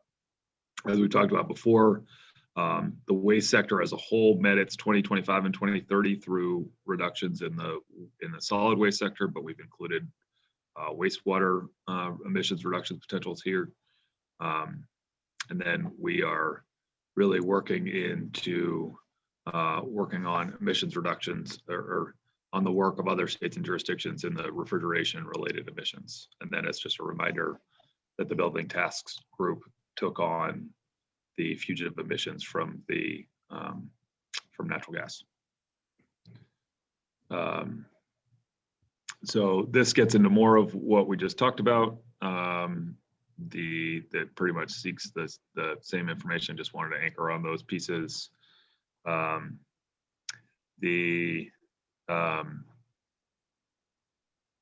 then our pathways are as follows, and we'll go into more detail with all of them. There are a bunch of them because we have lots of different sectors in here. First one is really looking at those fugitive emissions from the wastewater treatment facilities. There's an opportunity for more consistent flaring. There's an opportunity for biogas capture. There's an opportunity for more conversion of aerobic holding tanks to anaerobic digestion. And an opportunity to increase the efficiency of sludge transport, which is often high in water content and therefore heavy and bulky to move around. There's a significant crossover here with the energy sector. For most municipalities, their wastewater treatment facility is the most high energy use facility that they operate, and opportunities to optimize that is really a great way to make some progress. Spoke to the transportation piece and the pathway there. Really looking at opportunities to reduce ozone depleting substances substitutes. So when we look at the CFCs that were phased out in the 80s and 90s, one of the replacement chemicals has a high global warming potential, and we're looking at ways in which to address those pieces through refrigerant management activities and other things as we move forward. And then we talk about semiconductor manufacturer, we're really talking about Global Foundries here as the only one who does that in the state, but there's a possible interaction here with the fact that Global Foundries has requested to be regulated as an electric utility in front of the Public Utilities Commission, and whether or not there's an opportunity to think holistically about their overall emissions, our greenhouse gas emissions, electricity sector, and process emissions, and whether there's an opportunity to see reductions across the board rather than just pursuing the renewable energy standard or other ways to go through it. So that is those are those ones that I'm going to speak now on behalf of. Really, these come from the Ag and Ecosystems Subcommittee. One of their tasks really got into the specifics with the agricultural work. And I don't know if Ryan's on. I know Diane, I saw you. So if you have anything to add, please jump in. But we have lots of programs that exist already or that can be expanded that have, say, water quality benefits, but also have an opportunity for soil carbon content benefits, both on the sequestration and the avoidance of emissions standpoint. And so those are some of the pieces there. And then the idea of a payment for ecosystem services model to promote soil health and other pieces. Sorry, I've got things blocking my view. And soil carbon sequestration. Pathway 3 is to invest in farmland conservation, to protect natural and working lands from development, to avoid that land use change that has significant potential impact. Really looking at education and outreach programs along climate smart agriculture. I thought that the stat here on the right is a really interesting one to think about in terms of what farmers want to be able to accomplish, but don't feel like they have the skills and tools to be able to do so. And then it's really about the sort of partnership to help address this at all levels. And I rushed through those, but I wanted to make sure we had time for the CADMIS. And you guys have heard those have not largely changed from what we presented before. Yeah, the only thing I would add, Peter, thank you. Good presentation. The only thing I would add is that question that you mentioned earlier is the way we look at emissions in agriculture. If we can look at the whole balance of the sequestration and the emissions, and how do we look at that as a whole? And I know that's part of the legislation says look at emissions, but in agriculture, you know, where the ability to sequester is there too. So good job. Thank you. I hope I was faithful to that. I wanted to make sure we captured that. And as well as the actual inventory piece, because bluntly, the tools that we use that are available to us from the EPA are really fairly blunt in nature. They really look at number of head of cattle, number of acres of production, without looking about the ways in which those things are grown or raised. So a little nuance would be helpful. So something to consider as we look at the inventory work over time. So with that, I know I'd like to go to CADMIS now, Richard, I think, and then have an opportunity to come back as we think about next steps to talk about our slides and what tweaks we might want to see going forward. Oh, that's fine. And I agree with your comment there about my strategies versus pathways, and I'll tweak to sort of raise them up a echelon as needed.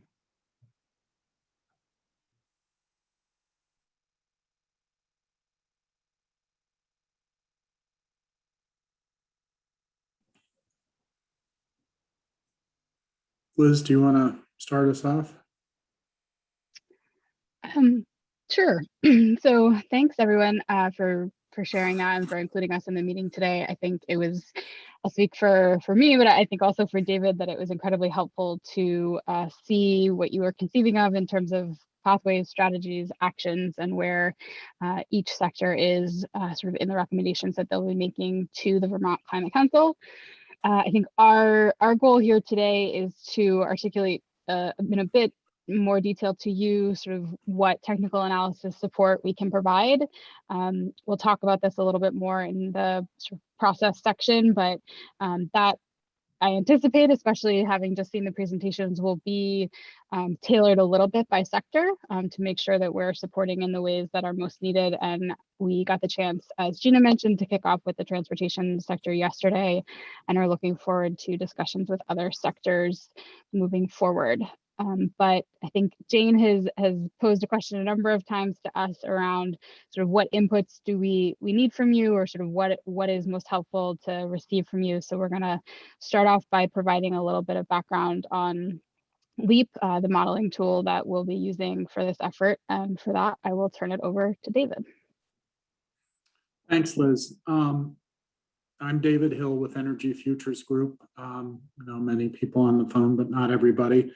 We're based in Heinsberg. We're partnered with CADMIS on this to provide the technical support for the Climate Council and for the work that you're all doing. And I want to start too by thanking everybody for all the work that's gone into the development of the pathways.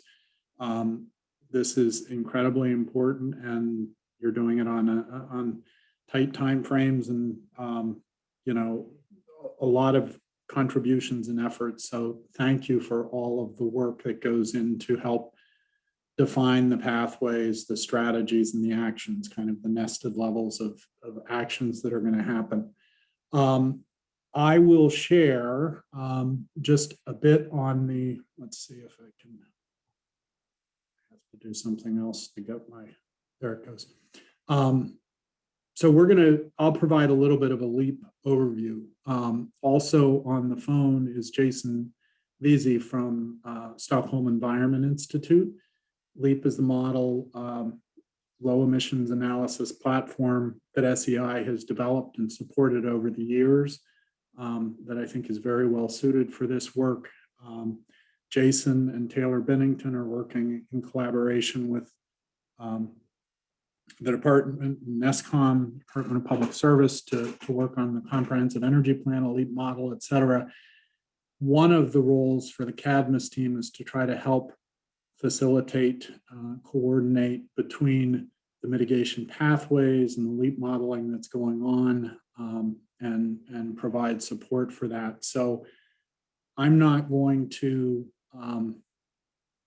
go into a lot of, I'm not going to go into detail on the modeling that Jason and Taylor have been doing, but what I wanted to do was provide just a high-level overview of the structure and how the structure for the modeling exercises relates to the development of the mitigation pathways that you all are putting forward.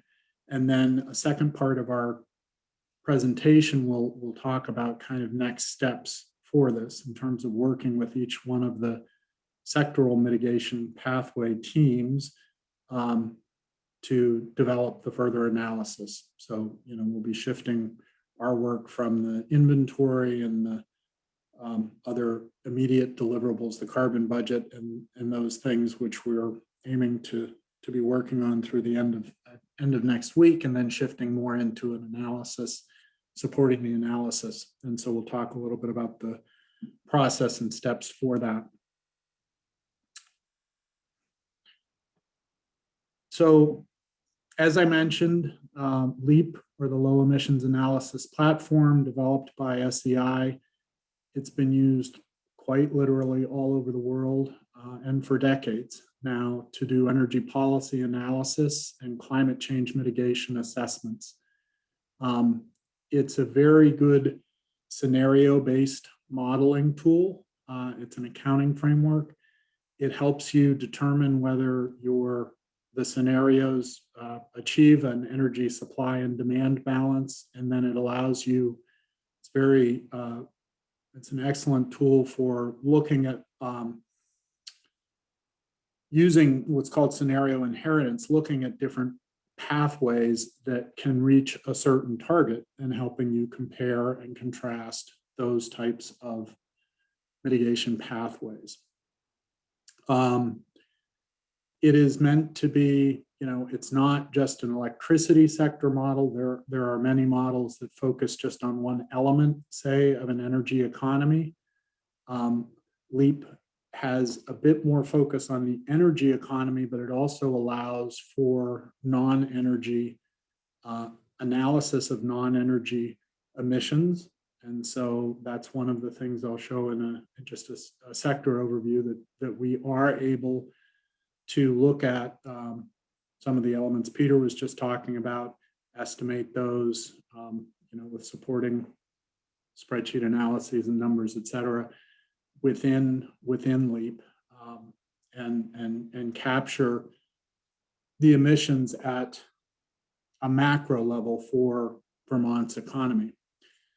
The other type of thing that you can do, some of the public comments earlier, and I know we've had in our discussions on the greenhouse gas accounting and the inventory, some of the public comments that we've had about the importance of considering upstream emissions or different emissions factors for biomass that's not being captured in the inventory, those types of things. Again, through the use of scenarios that look, as an example, you could have a scenario that has a different levels of emissions factors for biomass energy, or that accounts for emissions from large hydro in different, with different emissions factors. And so sensitivities in that sense can be very useful and relatively useful to inform decision-making. LEAP allows you to look at those different adjustments and sensitivities. So across, it accounts for emissions of all the different greenhouse gas categories, energy use, and the costs for, we can assign costs both for the energy use as well as for the equipment. Rich Cowart was talking about the importance of the financing and the investment, say, in the building sector. So we're able to capture investments, say, required for the weatherization and the electrification, or for changes in the transportation sector, investments in the infrastructure and in the capital equipment that is represented in a mitigation pathway, as well as changes in the fuel use, say, by type, and then therefore the operating and maintenance costs of those things going on in a forward basis. It's very helpful that, I think the comprehensive energy plan is also, using LEAP modeling, and Vermont's very fortunate to have SEI, Jason and Taylor, working directly in the LEAP modeling for this. LEAP is it's a very good tool. It can be somewhat complicated to work with, and having people who are, from SEI itself helping us to doing the modeling is incredibly valuable, and so a tremendous resource that it's well worth the state's investment to be able to develop this, both in support of the comprehensive energy plan, but then also in a consistent fashion with the climate action plan.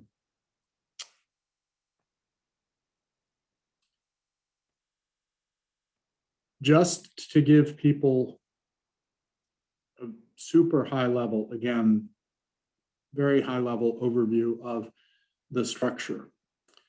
How do you represent a mitigation pathway? People have done a very, I think, an excellent job of presenting what we've just seen today, pathways with a strategy and then actions kind of nestled within those. How does that get represented in a tool like LEAP? The first thing you do on the left side is you start with some historical data about what your current energy flows, the energy usage patterns are in your economy. How many households are using what type of fuel to meet their space heating and water heating needs? Where do we get our electricity? How do people get around? All of these things. There's a good amount of work that goes into looking at historical data and creating what's called the current accounts view of that. It gives you your baseline. The next step, and SEI is presented to some of the subcommittees. I'm not sure whether it's been to this subcommittee or not, but the business as usual case, which would take us out through 2050 based on current trends or the things that are currently in legislation and regulatory framework. How will the patterns that we see in the current accounts, the historical and the recent data, how would those project out through 2050? And then you have mitigation pathways. And, there are three, I represented, you can look at multiple pathways, and, one of the things you can do is layer these in so that there can be pathways from different sectors, combine and match them. And that's a very helpful analytic capacity in the tool. As we said, or as you've been discussing, underneath pathways then are nestled kind of strategies and then actions that actually represent that pathway. So I've kind of pathways, strategies, and actions the strategies and actions nest into those green boxes. So the type of data that and assumptions that are necessary, and to the degree that our work looking forward here will be to work with folks, and SEI, through their work with the comprehensive energy plan, is already, there's a fair amount, there's an initial mitigation pathway, there's a business as usual pathway, there's a lot that's already in the model that is based on Vermont data. But the activity, LEAP uses activity drivers. It's a demand-driven model.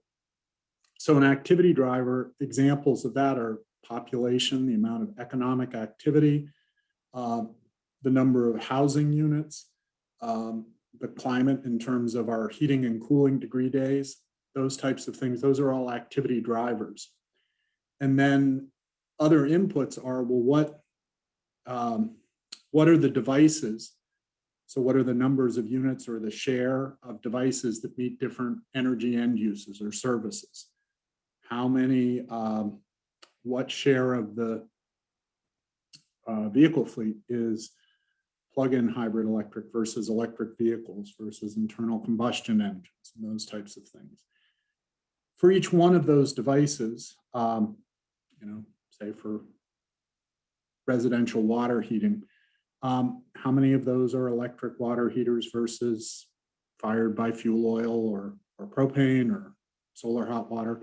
What are the energy requirements? So what's the input to provide the service necessary for the building? And what is the emissions intensity, the emissions from that fuel source combined with that end use? LEAP uses what's called demand trees to articulate all of these. And then finally, what are the costs? What is the cost if you are putting in a new piece, a heat pump to replace, say, a fuel oil boiler in a household?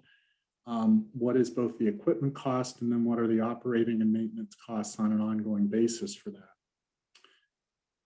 Once you've done all that, and that's not, there's quite a lot, and I'll show kind of the structure that SEI is working on. I mean, imagine these are all, I'm giving examples, but all of these branches in the demand tree have quite a lot of data and various layers of then granularity beneath them. The LEAP model that's being developed will have a lot of granularity in it. Another strength of LEAP is that if you need to, for either lack of data or lack of time, lack of resources, you can make, you can still come up with a model that does a less granular, kind of more aggregated branches, and still have a model that represents the whole system. So you might, if for instance, you don't have the data necessary to get to a real fine level of detail for one of the categories, LEAP allows you to kind of generalize a little bit more and use something until you do have the ability to get more data or to have further discussions and those types of things. So it's not like it has to always be at the same level of granularity. Sometimes it starts out and is rather crude. That won't be the case here in Vermont. We've got a lot of very good data, and there's a pretty detailed model that's been built out, but it's flexible that way, and some models aren't like that. So this is another advantage. On the right side, the outputs and results. LEAP will tell you one of the first things that happens when you try to run a model, and the results is that you have not met all of the, you've said your population is this large and these are the services that your demand tree would estimate. You don't have enough energy supplies identified to meet those demands. You're not in balance. You're not meeting you haven't identified enough electricity to provide the electricity necessary for the heat pumps and vehicles that you've told me you need. It does not auto-correct for that. You need to go back and say, okay, we're out of balance. How are we? You need to come up with a system that is in balance, the energy supply and demand. So it would give you gives you a supply-demand balance. This can be helpful for people who are interested in looking at all the different energy flows in an economy, and you know, kind of sometimes it gets there are different visuals that can help to show the flow of these things and stuff like that. But it's a very important kind of fundamental starting point of, okay, the energy system, the supply demands, they're in balance. What are the emissions by sector, by end use, by greenhouse gas? LEAP is an accounting tool, and you can slice and dice these things and get results from those. So if we look at a mitigation pathway, we can take the emissions by sector, end use, and gas for different mitigation pathways, look at those, compare and contrast them. We can also, to the degree that we've accurately entered in all of the information on the costs for the energy use and the capital equipment and, you know, other required investments, we can do kind of social cost benefit analysis. And we can also get information that will be useful for the IMPLAN modeling that the Cadmus team will be doing. IMPLAN is an input-output based macroeconomic model. And as an example, you would say in 2030, there is increased spending in, say, the electric sector, and there has been decreased spending, say, on the delivery of fossil-based fuel oil for residential heating. An input-output model, IMPLAN model, kind of is a matrix of the flows of spending within the economy, and it allows you to look both at direct, indirect, and induced economic benefits and impacts. And roughly what that will look like is many of the mitigation pathways that we're talking about might reduce fossil. The Jared and EAN have done I think, a good job of presenting this. There's economic benefit to Vermont when we're not spending money out of state resources for fossil fuels. And the IMPLAN modeling that the Cadmus team will be doing will try to help capture some of that from keeping expenditures in the local economy. What are the costs and benefits from that? That element will also capture, some of you were graciously participated in our social cost of carbon discussion the other day, and the discount rates and et cetera. The modeling can account for, you know, a social cost of carbon based on a certain discount rate, and can help with the overall benefit cost analysis from the societal perspective for reaching the mitigation pathways based on a certain social cost of carbon. I've got 2 more slides. I will go through them a little bit more quickly and then leave some time. I mean, what I'd like to do is just have some questions on this section, and then I'll turn it over to Liz. This is getting a little more granular, and I didn't, you know, we've not done this for every sector, and this will take some time, but examples of the types of data that go into a model by a sector. So activity drivers, as I mentioned, this is in the transportation, you know, on-road transportation. So the population and the vehicle miles traveled is an activity driver there. The devices in use would be the vehicle populations by type. Energy intensity would be kind of the fuel type that's used, and the equivalent of what miles per gallon or miles per kWh, et cetera. And then looking forward for mitigation pathways, if a mitigation pathway says we're going to phase out internal combustion engines by 2030, as an example, that's just a, you know, for example, what would be the rate between now and then that the share of the vehicle populations would change? And so those are examples of how then you build up a mitigation pathway that has both strategies and activities represented in the LEAP model.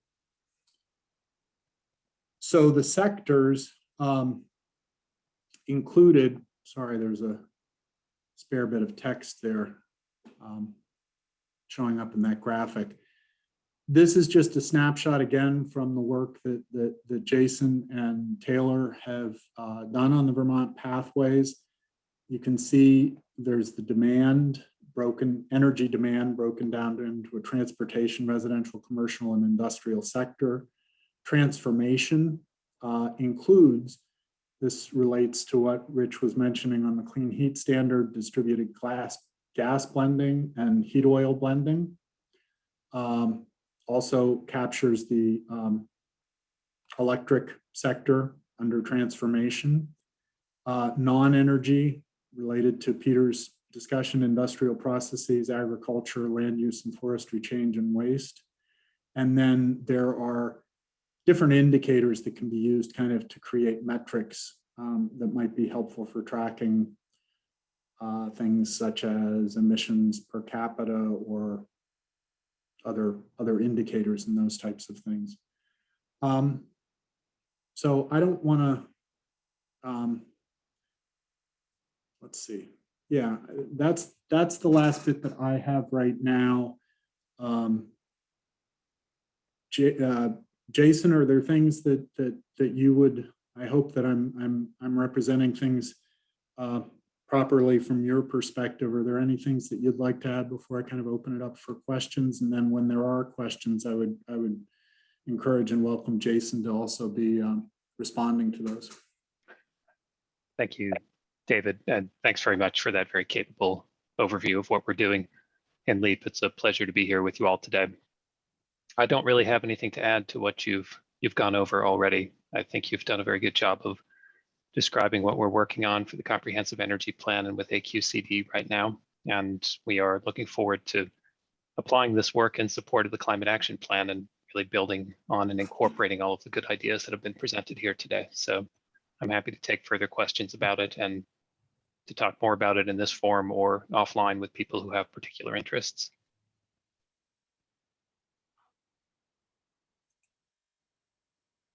So I haven't been looking at, thanks, Jason. I haven't been looking at the chat. If there are questions or things, I think what we were planning to do next was Liz was going to talk a little bit just about the process of how we'd like to work with you all going forward. So we could also step into that if there aren't any specific clarifying questions right now.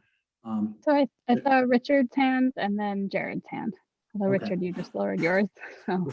Well, I'll just note that Mike, I assume we're going to get to this. What I would like to know is how we can establish a process for engagement with you all so that as the cross-sector mitigation subcommittee is developing programmatic ideas that would be included in the plan, we can communicate with you about them so that we are guided by the model, and we also give you sufficient detail so that the model, any analysis that you were to do requires enough detail from the program designers or program suggesters to so that you can really assess what it would cost and how many units might be delivered through a certain policy, et cetera. That needs to be a bi-directional communication. Yes, and I will talk a bit more about that in the sort of process section next. But I think we wanted to start this by making sure that folks had a good understanding of what it is that when we get your inputs, we'll be sort of doing with them. And I imagine, Richard, you are correct that there will be some back and forth between us and the sector leads on sort of the shape of the program is, what that actually means in terms of LEAP inputs, sort of back and forth to make sure that we get that right. Jared. Thanks, Liz. And I just want to offer a quick reflection, and this is not news, of course, to David or Liz or Jason or folks who've been working with this model, but it's just something that I think is worth raising up and emphasizing about the process of the energy balancing step in this exercise, and emphasizing that what that is looking at is about the energy that will be needed to meet the projected demand going forward based on the mix of units and other variables. It does not assume, and this is really crucial, that we need to be producing or supplying the same amount of energy in the future that we are now, because there are so many potential efficiency improvements. And I think that one of the things that we really noticed when we did the EAN emissions reduction pathways analysis and did our balancing exercise is, oftentimes folks think of efficiency as, you use less heating oil or propane because you've got a weatherized building. But there's also a lot of efficiency in terms of the change out of equipment and units. And I'll just give one example, and that's electric vehicles. The amount of energy that is lost due to heat and friction and is never actually used at all in an internal combustion engine is huge. And so it was fascinating to us when we did the energy balancing exercise that when you're modeling large scale, not just weatherization, but also uptake of more efficient technology that doesn't require as much energy, our total energy needs can go from something like, our rough model was basically going from 117 trillion BTU today down to like 69 trillion BTU in 2050. And that's just a really important piece of this conversation that I know you're aware of, but I think it's worth elevating to highlight, because that's where some of the potential, not just efficiency in terms of energy, but economic and other benefits can come from as well. Yeah, thank you, Jared. Excellent comment.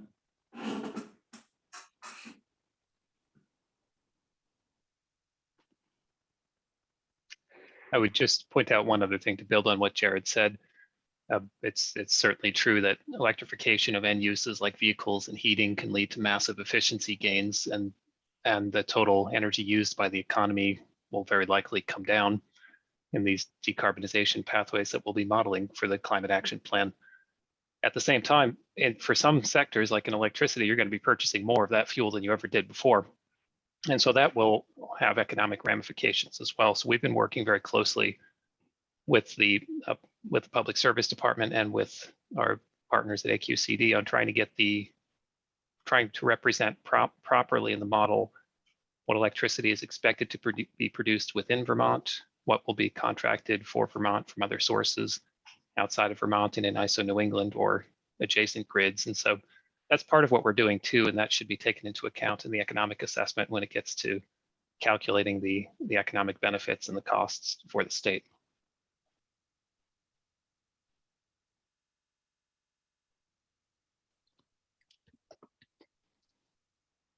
Yep, thanks, Jason. That's definitely something we'll be working on with in plan, as David mentioned.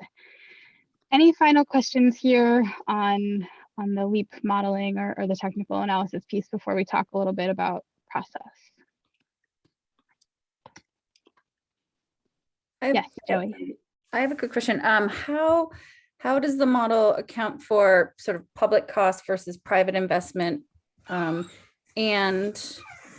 does the model, is there a way to do that? I mean, think if we're talking about moving, like private commitment will be really important. And then also, how does the model account for sort of like the cost of business as usual / the increasing cost of, things that ratepayers might be paying for, like, down power lines, those sorts of things. So like the cost, the ramifications of maybe climate and exacerbated consequences. Those are good questions, Joey. I'll take a crack at them and then welcome others to chime in. Typically in LEAP, it's more of a social level of cost accounting. And so the financial accounting, say for an individual purchase decision on a heat pump or the purchase decision for weatherization or an electric vehicle and that type of thing, helps to inform the adoption rate, what incentive level is needed, to get a certain adoption rate, and you would put into the social cost the full cost of a measure, and then in a separate analysis you'd be looking at, well, the incentive that we needed to provide a 25 or 50% of the incremental cost incentive to get people to adopt at this rate.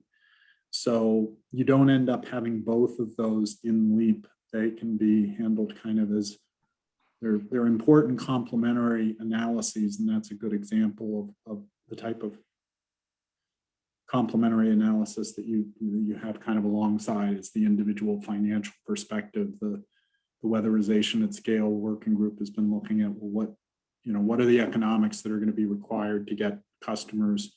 The market by itself, as Rich was suggesting, the market by itself is not going to demand the weatherization and electrification at scale in the building sector that's required, and likely true for the, maybe a little bit less true in the transportation sector, but you've got to have public resources that are catalyzing people's investment decisions at the scales that are consistent with what we're putting into the LEAP model about, well, here's what the market's doing.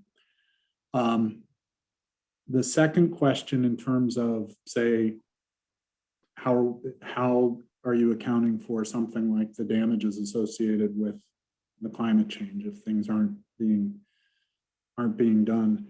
The social cost of carbon we can put in here, and the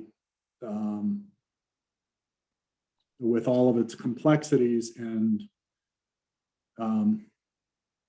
almost guaranteed to not be perfect, but representation of this is the social cost of carbon, including environmental, health, economic damages of reducing, or the damages or the benefits of reducing a ton of CO2 equivalent is represented by the social cost of carbon. And so within that are things like the economic analysis overall will capture the benefits from reductions in emissions and help to justify the investments that are needed to get there.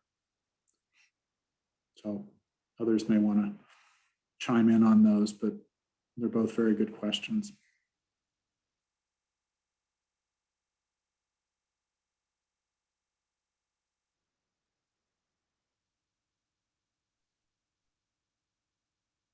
Okay, well, Liz, I'll advance the slides here, and you want to?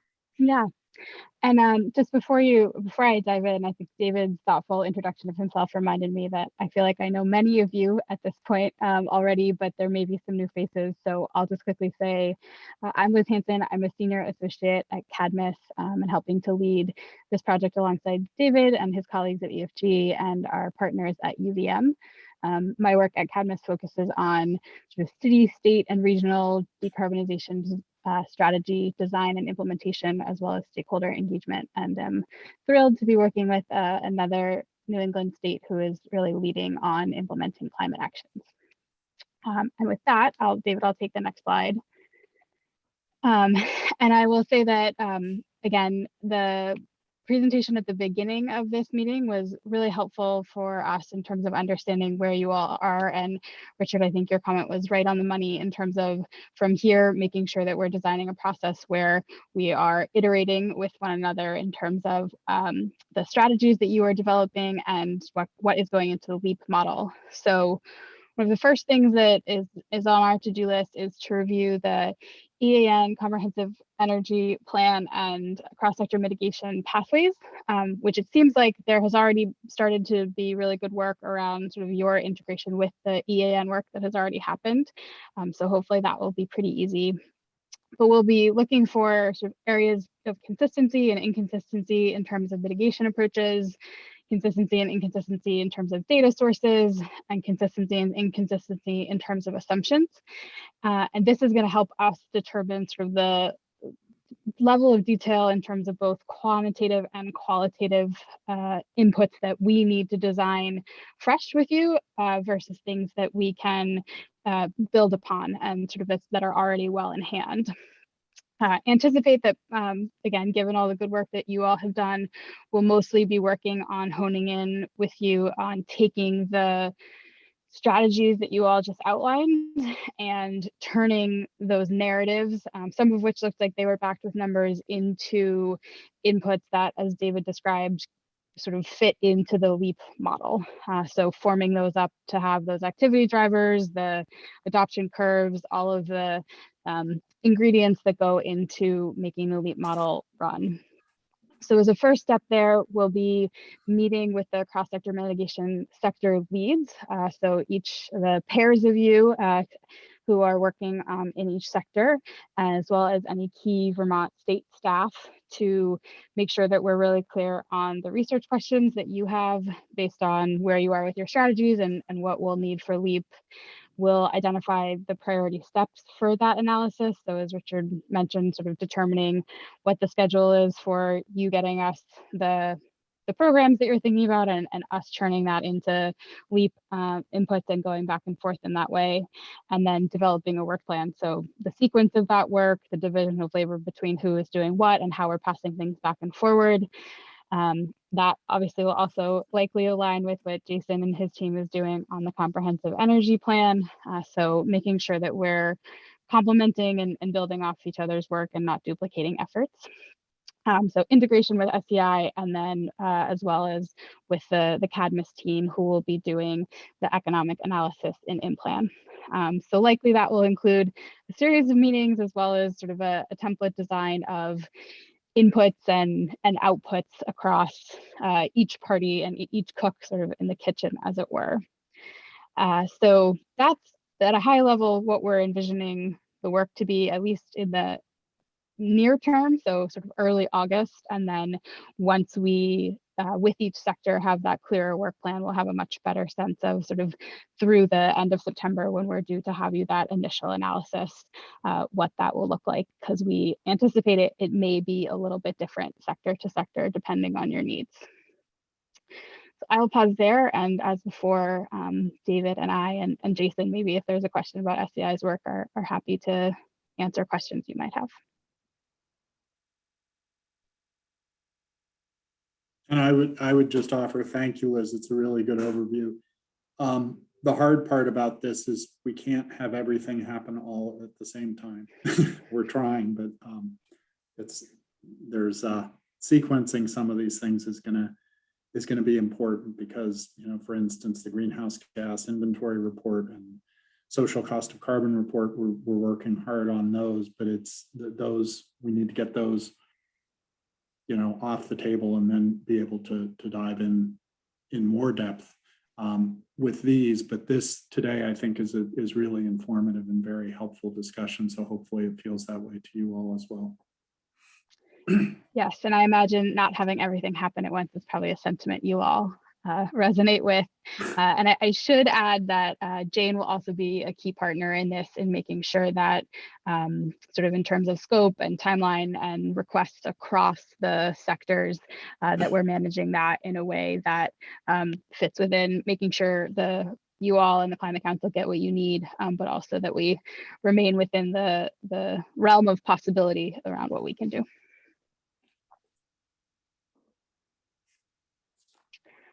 Questions on that, or anything we've shared here? Yes, Richard.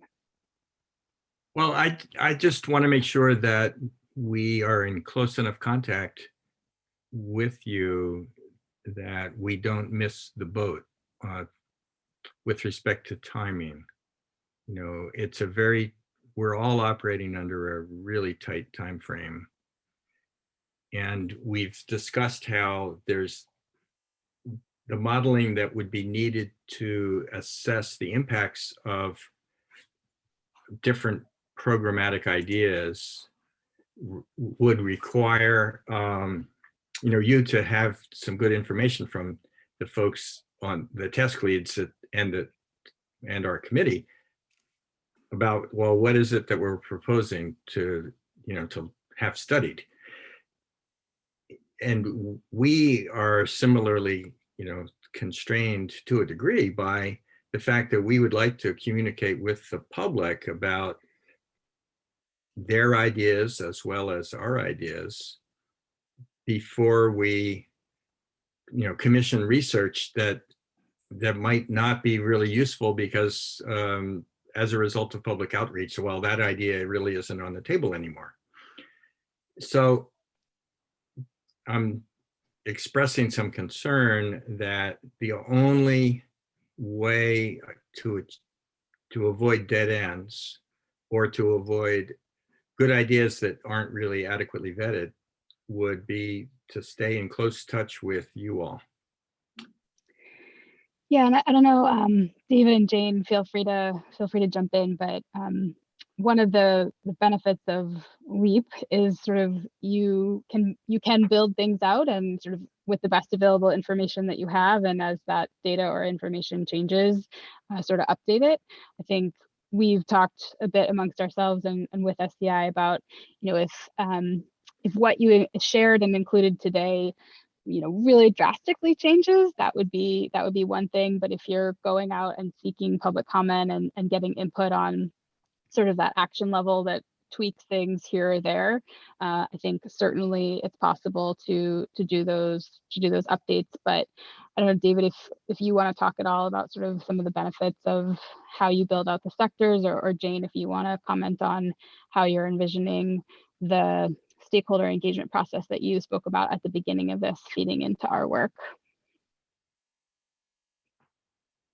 Well, I'm happy to speak about close coordination in the process. And I mean, I've been working really effectively to date with all of the work that Cadmus and ESG has been managing for us. And largely those initial tasks that they were responsible for, have been coordinated out of science and data. And we've been having smaller group meetings with input and continual dialogue with the experts on science and data, or whether they're housed in the public service department or wherever. And we've been having close coordination. And at transportation yesterday, that meeting kickoff was illustrative of what we expect and will work for all of the sectoral leads as we start to dive into the work and questions. And so I expect there'll be smaller group meetings with the task leads and Cadmus and ESG representatives working on those specific components in the coming weeks, and an opening of a dialogue in that regard with the specific folks tasked with that expertise on the consultants. And just the same, that will be a natural place for those conversations to happen and be informed by the stakeholder engagement and further work that we're doing to ensure constant feedback with that group. And then I'll just also put a pin in it that SCI, who's currently under contract, I think many of you have heard this before from me, but is working with the Public Service Department through their contract with NESCOM. We will be moving forward now with our own direct contract with SCI as well, to enable the Climate Council to ask more of SCI than is outlined in their contract with the Public Service Department, as well as to foster capacity with SCI to communicate with Cadmus and ESG to ensure a seamless process back and forth with all of that. So lots of opportunities, I hope and see, for coordinated communication with the consultants. Yeah, Jane, this is David. That to me, the kind of the process that a lot of the work has been focused out of the Data and Science Subcommittee, and that's been, almost kind of, there's been at some level something on kind of almost a weekly basis since we've started with check-ins. So, Rich, I would guess that going forward into the August and September timeframe, that same type of communication with the task leads, and then on occasion with this full cross-sector mitigation subcommittee, will kind of replace that level of level of activity that's been focused in the Data and Science Subcommittee. Got it. Thank you.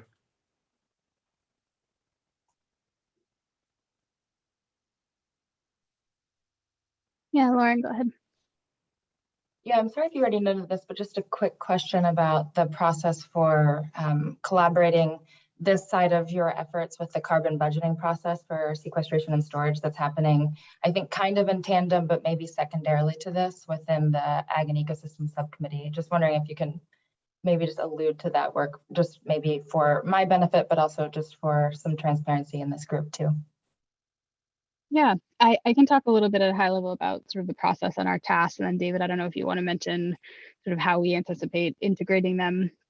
But I think Jane and David have both mentioned some of the Cadmus's team early deliverables. And so the carbon budget is one of them, along with the assessment of the greenhouse gas inventory and the review of the social cost of carbon. And so those are sort of the three things that we've been churning on quite aggressively sort of at the start of the contract. And those three will obviously inform you all and the choices that you're making in terms of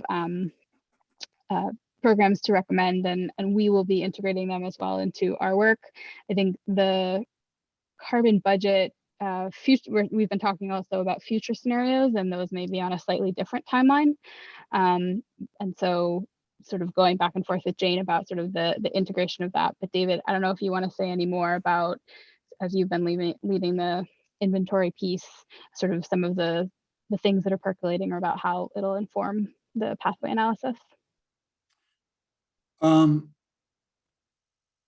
It's a good question. I think this is a point that Jared has made in some of the discussions with the Data and Science Subcommittee, is that the mitigation pathways and the Global Warming Solutions Act, the Climate Action Plan, need to address reducing emissions reductions. I think that the work that we're doing, and it's good that in this overall scope of work, the carbon budget and the implications for sequestration and enhanced agricultural practices to develop sequestration, all of these things are really excellent points to include in the Climate Action Plan and to help inform everyone about. At the same time, first order, that doesn't remove the rather large analysis task as well of developing mitigation pathways that reduce emissions. I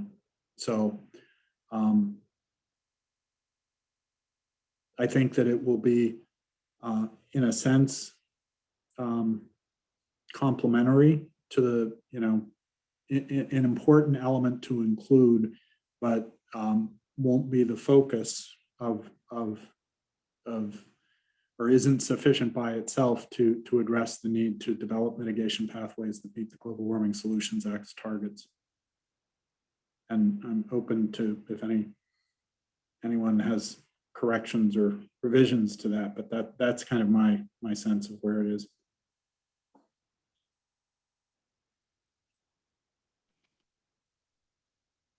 I might just quickly offer, I certainly would be interested in further conversation about this, especially with folks working on the carbon budget and the Ag and Ecosystems Subcommittee. But I think it's really clear that the Solutions Act, at least the 2025 and 2030 targets, are clearly focused on gross emissions reduction requirements.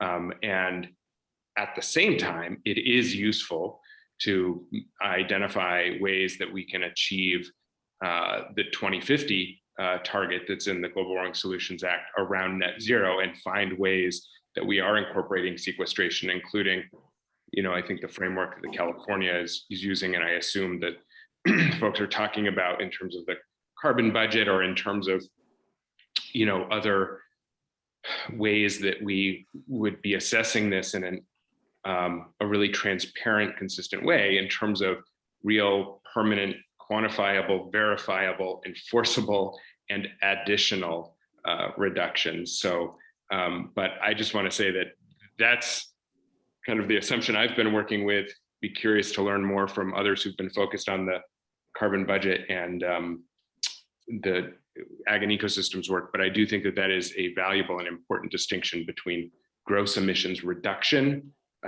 versus kind of a net accounting, which is, at least as I read it in the Solutions Act, does not really come into play, at least on a tracking and compliance basis, until 2050. That's not to say that those measures couldn't or shouldn't be done beforehand, and can be tracked kind of alongside, but I do think that's an important distinction. Jared, I would just add that I think the concept may be better proposed as a question to say, in our suite of legislative proposals, would we want to amend that accounting to account for net emissions in sectors where it's appropriate, right? And that maybe that's the thought, that's the framing, rather than, because I agree with you that the law as currently drafted says gross, and I think it says gross for all of them. The net zero addition doesn't really fit anywhere in terms of an accountability framework. The other thing that I think that leads directly to is a question about a possible recommendation in the report about to what degree we want to stay narrowly and rigidly focused on proportional reductions by sector.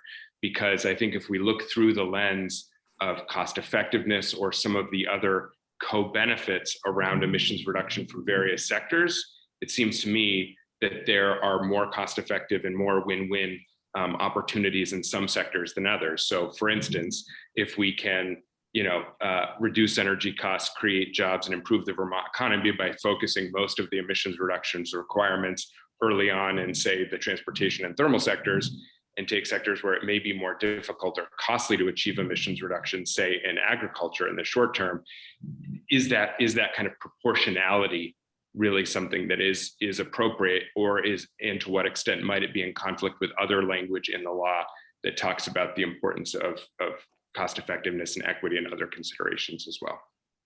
Jared, let's put a pin on that. That's a great discussion. I think we're at time check is 1:57. I know lots of folks have conflicts and have to drop off at 2. We left some items unresolved as part of our review of our PowerPoints, primarily sort of what to do with those cross-cutting pathways or strategies that we want to elevate, and how we want to account for those.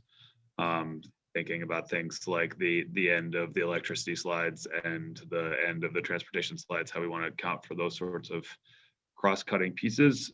And then that's the primary one. And then I think there's some editing to do for each of our slides to bring it back into that strategy or pathway strategy action realm. Right. And also some of the slides, just as a presentation matter, have a lot of words on them that could be whittled down. I think, Peter, we could just have a slide maybe at the end that called cost-cutting measures that makes the point that there are a number of cost-cutting measures of 2 types. One type is one task area directly to another. For example, building electrification or transportation electrification requires changes in of the electric sector, rate design, flexible rates. That's just an example, a concrete example. The second category are these overarching things like a funding stream, governance issues, etc. And those, it seems to me that for the purposes of next week, all we need is a slide that says those 2 things, and doesn't need to go into the large number of cross-cutting measures that we're going to end up embracing. So can I make a friendly amendment that we call those cross-cutting considerations, right? A lot of them are measures in and of themselves. Yeah, no, considerations is good. Or issues, I mean, just to remind the entire council that these things you need to be considered. Gina, I have to leave, and this has great bearing on our slides. So how do I follow up with you? And when are the slides due? So we were going to send them to the full council this morning, if you'll recall. Okay, And so that obviously didn't happen. We made the decision that we wanted to spend some time with them today and Okay. talk about them, which I think is an added value. okay, But I would like to make sure that the council has some time with it. So no later than sort of noon tomorrow. okay. From my perspective, they need to go. Well, this cross-cutting issue, there's information there we don't want lost. And I would like to see if they're taken out of our slide deck. I want to see how it's going to work vis-a-vis what Richard's saying right now. And I really am late someone's waiting for me and I've got a commitment and I have to leave. right now. And we are being cut off